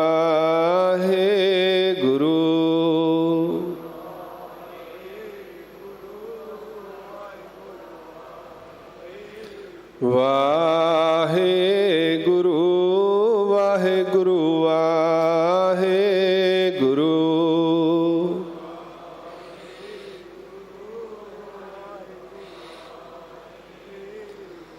ਸਤਿਗੁਰ ਕਹਿੰਦੇ ਉਹ ਸਮਾਂ ਸਫਲ ਹੈ ਜਿਸ ਸਮੇਂ ਅਸੀਂ ਪਰਮਾਤਮਾ ਨੂੰ ਯਾਦ ਕਰਦੇ ਹਾਂ, ਸਾਡੇ ਹਿਰਦੇ ਦੇ ਵਿੱਚ ਪਰਮਾਤਮਾ ਦੇ ਪ੍ਰਤੀ ਪ੍ਰੇਮ ਹੁੰਦਾ ਹੈ। ਪਾਤਸ਼ਾਹ ਜੀ ਦੇ ਬਚਨ, ਦੁਖ ਸੰਤਾਪ ਨਾ ਲੱਗਈ, ਜਿਸ ਹਰਿ ਕਾ ਨਾਮ ਆਧਾਰ। ਜਿਨ੍ਹਾਂ ਨੂੰ ਹਰੀ ਹਰ ਪਰਮੇਸ਼ਰ ਦੇ ਨਾਮ ਦਾ ਆਸਰਾ ਹੈ, ਦੁਖ ਸੰਤਾਪ ਨਾ ਲੱਗਈ, ਉਹਨਾਂ ਨੂੰ ਕੋਈ ਦੁੱਖ ਨਹੀਂ ਲੱਗ ਸਕਦਾ, ਕੋਈ ਸੰਤਾਪ ਨਹੀਂ ਲੱਗ ਸਕਦਾ। ਹੁਣ ਸੋਚਣ ਵਾਲਾ ਮਨੁੱਖ ਕਹੇਗਾ ਵੀ ਮੈਂ ਤੇ ਐਸੇ ਮਨੁੱਖਾਂ ਨੂੰ ਦੇਖਿਆ ਹੈ, ਬਹੁਤ ਵੱਡੇ ਵੱਡੇ ਦੁੱਖ ਆਉਂਦੇ ਹਨ, ਜਿਹੜੇ ਪਰਮਾਤਮਾ ਦੇ ਮਾਰਗ ਤੇ ਚੱਲਦੇ ਹਨ, ਪਰਮੇਸ਼ਰ ਦੇ ਮਾਰਗ ਤੇ ਤੁਰਦੇ ਹਨ, ਦੁੱਖ ਤੇ ਅਸੀਂ ਉਹਨਾਂ ਨੂੰ ਆਏ ਹੋਏ ਵੀ ਦੇਖਦੇ ਹਾਂ, ਪਰ ਉਹ ਸਾਨੂੰ ਨਜ਼ਰ ਆਉਂਦਾ ਹੈ ਵੀ ਦੁੱਖ ਆਇਆ ਹੈ, ਉਹਨਾਂ ਨੂੰ ਉਹ ਦੁੱਖ ਨਹੀਂ ਲੱਗਦਾ। ਦੇਖੋ, ਲੱਗਣਾ ਤੇ ਹੋਣਾ ਦੋ ਵੱਖਰੀਆਂ ਵੱਖਰੀਆਂ ਚੀਜ਼ਾਂ ਹਨ। ਇੱਥੇ ਤਾਂ ਬਹੁਤ ਸਾਰੇ ਮਨੁੱਖ ਐਸੇ ਵੀ ਸਾਨੂੰ ਨਜ਼ਰ ਆਉਂਦੇ ਹਨ, ਦੁੱਖ ਹੁੰਦਾ ਵੀ ਨਹੀਂ ਹੈ ਤੇ ਦੁਖੀ ਹੋਈ ਜਾਂਦੇ ਹਨ। ਦੁੱਖ ਨਾ ਹੁੰਦੇ ਹੋਏ ਵੀ ਮਨੁੱਖ ਦੁਖੀ ਹੈ, ਪਰ ਐਸੇ ਵੀ ਮਨੁੱਖ ਤੁਸੀਂ ਦੇਖੋਗੇ ਜਿਨ੍ਹਾਂ ਦੇ ਉੱਤੇ ਬਹੁਤ ਵੱਡਾ ਦੁੱਖ ਹੈ, ਪਰ ਉਹ ਫਿਰ ਵੀ ਦੁਖੀ ਨਹੀਂ ਹਨ, ਉਹ ਫਿਰ ਵੀ ਚੜ੍ਹਦੀ ਕਲਾ ਵਿੱਚ ਹਨ। ਸੋ ਇਹ ਬੁਨਿਆਦੀ ਫਰਕ ਹੈ ਮਨੁੱਖ ਦੀ ਸੋਚ ਦਾ। ਗੁਰੂ ਕਿਰਪਾ ਦਾ ਸਦਕਾ ਸੋਚ ਐਸੀ ਬਣ ਜਾਂਦੀ ਹੈ, ਆਤਮਿਕ ਮੰਡਲ ਐਸਾ ਬਣ ਜਾਂਦਾ ਹੈ ਕਿ ਬੰਦ ਬੰਦ ਵੀ ਕੱਟਿਆ ਜਾਏ ਪਰ ਮਨੁੱਖ ਦੇ ਮੁਖੋਂ ਸੀ ਨਾ ਨਿਕਲੇ। ਇਹ ਸਾਡੇ ਸਾਹਮਣੇ ਉਦਾਹਰਣ ਹੈ, ਦੁਖ ਸੰਤਾਪ ਨਾ ਲੱਗਈ। ਸੰਤਾਪ ਦਾ ਅਰਥ ਹੁੰਦਾ ਹੈ ਝੋਰਾ, ਮਨ ਦੇ ਵਿੱਚ ਕਿਸੇ ਤਰ੍ਹਾਂ ਦੀ ਕੋਈ ਫਿਕਰਮੰਦ ਹੋਣਾ, ਝੋਰਾ ਆ ਜਾਣਾ। ਗੁਰੂ ਨਾਨਕ ਸਾਹਿਬ ਸੱਚੇ ਪਾਤਸ਼ਾਹ ਜੀ ਦਾ ਸਿੱਖ ਭਾਈ ਸਿੰਘਾਂ, ਸਤਿਗੁਰੂ ਸੱਚੇ ਪਾਤਸ਼ਾਹ ਗੁਰੂ ਅੰਗਦ ਦੇਵ ਲਹਿਣਾ ਜੀ ਦੀ ਹੱਟ ਦੇ ਉੱਤੇ ਗਏ। 2 ਪੈਸੇ ਹਨ ਕੋਲ ਤੇ ਕਿਹਾ ਮੈਨੂੰ 2 ਪੈਸੇ ਦਾ ਸੀਧਾ ਦੇ ਦਿਓ, ਆਟਾ ਦੇ ਦਿਓ। ਤੇ ਭਾਈ ਪਾਵਨ ਲਹਿਣਾ ਜੀ ਨੇ ਦੇਖਿਆ ਵੀ 2 ਪੈਸੇ ਦਾ ਕਿੰਨਾ ਕੁ ਆਟਾ ਆਵੇਗਾ, ਕਿੰਨਾ ਕੁ ਸਮਾਂ ਇਹਦਾ ਨਿਕਲੇਗਾ, ਤੇ 2 ਪੈਸੇ ਦਾ ਆਟਾ ਦਿੱਤਾ ਤੇ ਨਾਲ ਕੁਝ ਹੋਰ ਆਪਣੇ ਕੋਲੋਂ ਦੇਣ ਲੱਗੇ। ਤੇ ਭਾਈ ਸਿੰਘੇ ਨੇ ਹੱਥ ਫੜ ਲਿਆ, ਕਹਿਣ ਲੱਗੇ ਨਹੀਂ, ਮੇਰੇ ਗੁਰੂ ਦਾ ਫਰਮਾਨ ਹੈ, ਹੱਕ ਪਰਾਇਆ ਨਾਨਕਾ ਉਸ ਸੂਰ ਉਸ ਗਾਏ। ਇਹ ਮੇਰਾ ਹੱਕ ਨਹੀਂ ਹੈ, ਇਸ ਕਰਕੇ ਮੈਂ ਹੱਕ ਤੋਂ ਵੱਧ ਲੈ ਨਹੀਂ ਸਕਦਾ। ਸੰਤਾਪ ਭਾਵ ਮਨ ਦੇ ਵਿੱਚ ਕੋਈ ਝੋਰਾ ਨਹੀਂ ਹੈ, ਭਰੋਸਾ ਹੈ ਵੀ ਜਿਹਨੇ ਅੱਜ ਦਿੱਤਾ ਹੈ ਉਹ ਕੱਲ ਵੀ ਦੇਵੇਗਾ। ਪਰ ਇੱਥੇ ਤੇ ਤੁਸੀਂ ਦੇਖੋ ਵੀ ਪੁਸ਼ਤਾਂ ਦੇ ਰਿਜ਼ਕ ਪਏ ਹਨ, ਮਨੁੱਖ ਫਿਰ ਵੀ ਸੰਤਾਪ ਦੇ ਵਿੱਚ ਹੈ। ਪੁਸ਼ਤਾਂ ਦੇ 7 ਪੀੜ੍ਹੀਆਂ ਵੀ ਨਾ ਕੁਛ ਕਰਨ ਤੇ ਬੈਠ ਕੇ ਖਾ ਸਕਦੀਆਂ ਹਨ, ਪਰ ਉਹਦੇ ਬਾਵਜੂਦ ਵੀ ਮਨੁੱਖ ਦੁਖੀ ਹੈ, ਚਿੰਤਾ ਦੇ ਵਿੱਚ ਹੈ, ਸੰਤਾਪ, ਮਾਨਸਿਕ ਰੋਗੀ ਹੋਇਆ ਫਿਰਦਾ ਹੈ, ਨੀਂਦ ਨਹੀਂ ਆ ਰਹੀ। ਕਿਉਂ? ਕਿਉਂਕਿ ਪਰਮੇਸ਼ਰ ਦੇ ਨਾਮ ਦਾ ਆਸਰਾ ਨਹੀਂ ਹੈ। ਪਰਮੇਸ਼ਰ ਤੇ ਭੁੱਲਿਆ ਵਿਆਪਣ ਸਭੇ ਰੋਗ, ਵੇਮੁਖ ਹੋਏ RAM ਤੇ ਲੱਗਣ ਜਨਮ ਵਿਜੋਗ। ਫਿਰ ਐਸੇ ਮਨੁੱਖ ਜੰਮਦੇ ਤੇ ਮਰਦੇ ਹਨ। ਸਤਿਗੁਰ ਕਹਿੰਦੇ ਦੁਖ ਸੰਤਾਪ ਨਾ ਲੱਗਈ, ਜਿਸ ਹਰਿ ਕਾ ਨਾਮ ਆਧਾਰ। ਜਿਨ੍ਹਾਂ ਨੂੰ ਪਰਮੇਸ਼ਰ ਦੇ ਨਾਮ ਦਾ ਆਸਰਾ ਹੈ ਉਹ ਸੰਸਾਰ ਦੇ ਵਿੱਚ ਦੁਖੀ ਨਹੀਂ ਹੋ ਸਕਦੇ, ਉਹਨਾਂ ਨੂੰ ਕੋਈ ਵੀ ਤਾਪ ਜੋ ਹੈ ਉਹ ਸਤਾ ਨਹੀਂ ਸਕਦਾ। ਬਾਹ ਪਕੜ ਗੁਰ ਕਾਢਿਆ ਸੋਈ ਉਤਰਿਆ ਪਾਰ। ਜਿਨ੍ਹਾਂ ਤੇ ਗੁਰੂ ਦੀ ਕਿਰਪਾ ਹੋ ਗਈ, ਜਿਨ੍ਹਾਂ ਦੀ ਬਾਹ ਗੁਰੂ ਨੇ ਪਕੜ ਲਈ, ਉਹ ਇਸ ਭਵਜਲ ਸਾਗਰ ਚੋਂ ਪਾਰ ਹੋ ਗਏ। ਸੰਸਾਰ ਸਮੁੰਦੇ ਤਾਰ ਗੋਬਿੰਦੇ, ਤਾਰ ਲੈ ਬਾਪ ਬੀਠਲਾ। ਇਹ ਸਿੱਖੀ ਦਾ ਮਾਰਗ ਸਤਿਗੁਰ ਕਹਿੰਦੇ ਖੰਨਿਓ ਤਿੱਖੀ ਵਾਲਹੁ ਨਿੱਕੀ, ਏਤ ਮਾਰਗ ਜਾਣਾ। ਪਰਮੇਸ਼ਰ ਦਾ ਮਾਰਗ ਬਹੁਤ ਕਠਿਨ ਹੈ, ਪਰ ਗੁਰੂ ਕਿਰਪਾ ਦੇ ਨਾਲ ਬਹੁਤ ਸੌਖਾ ਹੋ ਜਾਂਦਾ ਹੈ, ਸਰਲ ਹੋ ਜਾਂਦਾ ਹੈ। ਸੋ ਸਤਿਗੁਰ ਸੱਚੇ ਪਾਤਸ਼ਾਹ ਬਖਸ਼ਿਸ਼ ਕਰਦੇ, ਬਾਹ ਪਕੜ ਗੁਰ ਕਾਢਿਆ। ਗੁਰੂ ਨੇ ਕਿਰਪਾ ਕੀਤੀ, ਅਗਨ ਸਾਗਰ ਬੂਢਤ ਸੰਸਾਰਾ, ਨਾਨਕ ਬਾਹ ਪਕੜ ਸਤਿਗੁਰ ਨਿਸਤਾਰਾ। ਗੁਰੂ ਨਿਸਤਾਰਾ ਕਰ ਲੈਂਦੇ ਹਨ ਆਪਣੇ ਜੀਵ ਦਾ, ਆਪਣੇ ਮਨੁੱਖ ਦਾ, ਆਪਣੇ ਸਿੱਖ ਦਾ। ਸਤਿਗੁਰੂ ਬਾਂਹ ਤੋਂ ਫੜ ਕੇ ਆਪ ਹੀ ਕੱਢ ਲੈਂਦੇ ਹਨ। ਕਿਸੇ ਵੀ ਮੁਸ਼ਕਲ ਦੇ ਵਿੱਚ ਪਏ ਹੋਏ ਸਿੱਖ ਨੂੰ ਸਤਿਗੁਰ ਆਪ ਉਭਾਰ ਲੈਂਦੇ ਹਨ। ਤਾਤੀ ਵਾਓ ਨਾ ਲੱਗਈ, ਪਾਰ ਬ੍ਰਹਮ ਸ਼ਰਨਾਈ। ਚੌਗਿਰਦ ਹਮਾਰੇ ਰਾਮਕਾਰ, ਦੁੱਖ ਲੱਗੇ ਨਾ ਭਾਈ। ਸਤਿਗੁਰ ਪੂਰਾ ਭੇਟਿਆ, ਜਿਨ ਬਣਤ ਬਣਾਈ। ਸਤਿਗੁਰੂ ਨੂੰ ਜਿਨ੍ਹਾਂ ਨੇ ਭੇਟਿਆ ਹੈ, ਸਿਮਰਿਆ ਹੈ, ਉਹਨਾਂ ਨੂੰ ਤੱਤੀ ਵਾਓ ਨਾ ਲੱਗਈ, ਉਹਨਾਂ ਨੂੰ ਤੱਤੀ ਵਾਹ ਨਹੀਂ ਲੱਗਣ ਦਿੰਦੇ। ਸੋ ਸਤਿਗੁਰ ਕਹਿੰਦੇ ਬਾਹ ਪਕੜ ਗੁਰ ਕਾਢਿਆ, ਸੋਈ ਉਤਰਿਆ ਪਾਰ। ਥਾਨ ਸੁਹਾਵਾ ਪਵਿੱਤ ਹੈ, ਜਿੱਥੈ ਸੰਤ ਸਭਾ, ਜਿੱਥੇ ਸਤਿਪੁਰਸ਼ਾਂ ਦੀ ਸਭਾ ਹੋਇਆ ਕਰਦੀ ਹੈ, ਜਿੱਥੇ ਗੁਰਮੁਖਾਂ ਦਾ ਇਕੱਠ ਹੋਇਆ ਕਰਦਾ ਹੈ, ਜਿੱਥੇ ਸੰਤ ਸਤ ਦੀ ਬਾਤ ਹੋਇਆ ਕਰਦੀ ਹੈ। ਸਤਿਗੁਰ ਕਹਿੰਦੇ ਉਹ ਥਾਨ ਵੀ ਸੁਹਾਵਾ ਹੈ, ਪਵਿੱਤਰ ਹੈ ਭਾਈ। ਢੋਈ ਤਿਸ ਹੀ ਨੋ ਮਿਲੈ, ਜਿਨ ਪੂਰਾ ਗੁਰੂ ਲੱਭਾ। ਉਹਨਾਂ ਨੂੰ ਹੀ ਢੋਈ ਆਸਰਾ ਮਿਲਿਆ ਹੈ, ਜਾਂ ਉਹਨਾਂ ਨੂੰ ਹੀ ਢੋਈ ਆਸਰਾ ਮਿਲੇਗਾ ਜਿਨ੍ਹਾਂ ਨੂੰ ਪੂਰੇ ਗੁਰੂ ਦੀ ਪ੍ਰਾਪਤੀ ਹੋ ਗਈ। ਪਿੱਛੇ ਵੀ ਜਿਨ੍ਹਾਂ ਨੂੰ ਪੂਰੇ ਗੁਰਾਂ ਦੀ ਪ੍ਰਾਪਤੀ ਹੋਈ, ਉਹਨਾਂ ਦਾ ਹੀ ਜੀਵਨ ਆਸਰੇ ਦੇ ਸਹਿਤ ਹੋਇਆ ਹੈ। ਜੀਵਨ ਆਸਰਾ, ਜੀਵਨ ਆਨੰਦ, ਜੀਵਨ ਸੁਖ ਉਹਨਾਂ ਨੂੰ ਪ੍ਰਾਪਤ ਹਨ ਜਿਨ੍ਹਾਂ ਨੂੰ ਪੂਰੇ ਗੁਰਾਂ ਦੀ ਪ੍ਰਾਪਤੀ ਹੋਈ ਹੈ। ਤੇ ਸਤਿਗੁਰ ਕਹਿੰਦੇ ਅੱਗੇ ਵੀ ਉਹਨਾਂ ਨੂੰ ਹੀ ਹੋਵੇਗੀ ਜਿਨ੍ਹਾਂ ਨੂੰ ਪੂਰੇ ਗੁਰਾਂ ਦੀ ਪ੍ਰਾਪਤੀ ਹੋਈ ਹੈ। ਨਾਨਕ ਬੱਧਾ ਘਰ ਤਹਾਂ, ਜਿੱਥੈ ਮਿਰਤ ਨਾ ਜਨਮ ਜਰਾ। ਪਾਤਸ਼ਾਹ ਬਖਸ਼ਿਸ਼ ਕਰਦੇ, ਪਰਮਾਤਮਾ ਨੇ ਨਾਨਕ ਪਦ ਜੋ ਹੈ ਪਰਮੇਸ਼ਵਰ ਦਾ ਵਾਚਕ ਹੈ। ਗੁਰੂ ਨਾਨਕ ਸਾਹਿਬ ਮਹਿਤਾ ਕਲਿਆਣ ਜੀ ਦੇ ਸੁਪੁੱਤਰ ਵੀ ਨਾਨਕ ਹਨ, ਪਰ ਨਾਨਕ ਪਦ ਪਰਮੇਸ਼ਵਰ ਦਾ ਵਾਚਕ ਹੈ। ਇਸੇ ਕਰਕੇ ਸਾਰੀ ਬਾਣੀ ਦੇ ਵਿੱਚ ਸਾਰੇ ਸਤਿਗੁਰਾਂ ਨੇ ਨਾਨਕ ਪਦ ਵਰਤਿਆ ਹੈ, ਕਿਉਂਕਿ ਜੈਸੀ ਮੈਂ ਆਵੈ ਖਸਮ ਕੀ ਬਾਣੀ।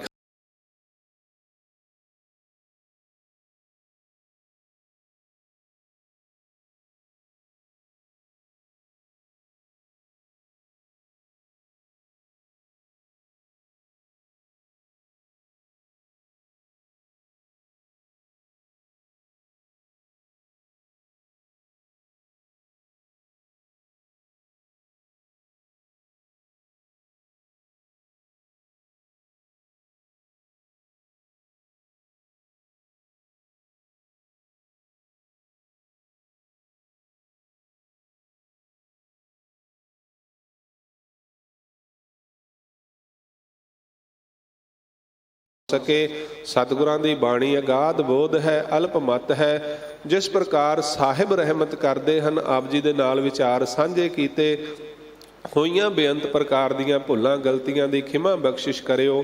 ਸਮੂਹ ਪ੍ਰਬੰਧ ਦਾ ਬਹੁਤ ਬਹੁਤ ਧੰਨਵਾਦ। ਸਿੰਘ ਸਾਹਿਬ ਜੀ ਦਾ ਧੰਨਵਾਦ।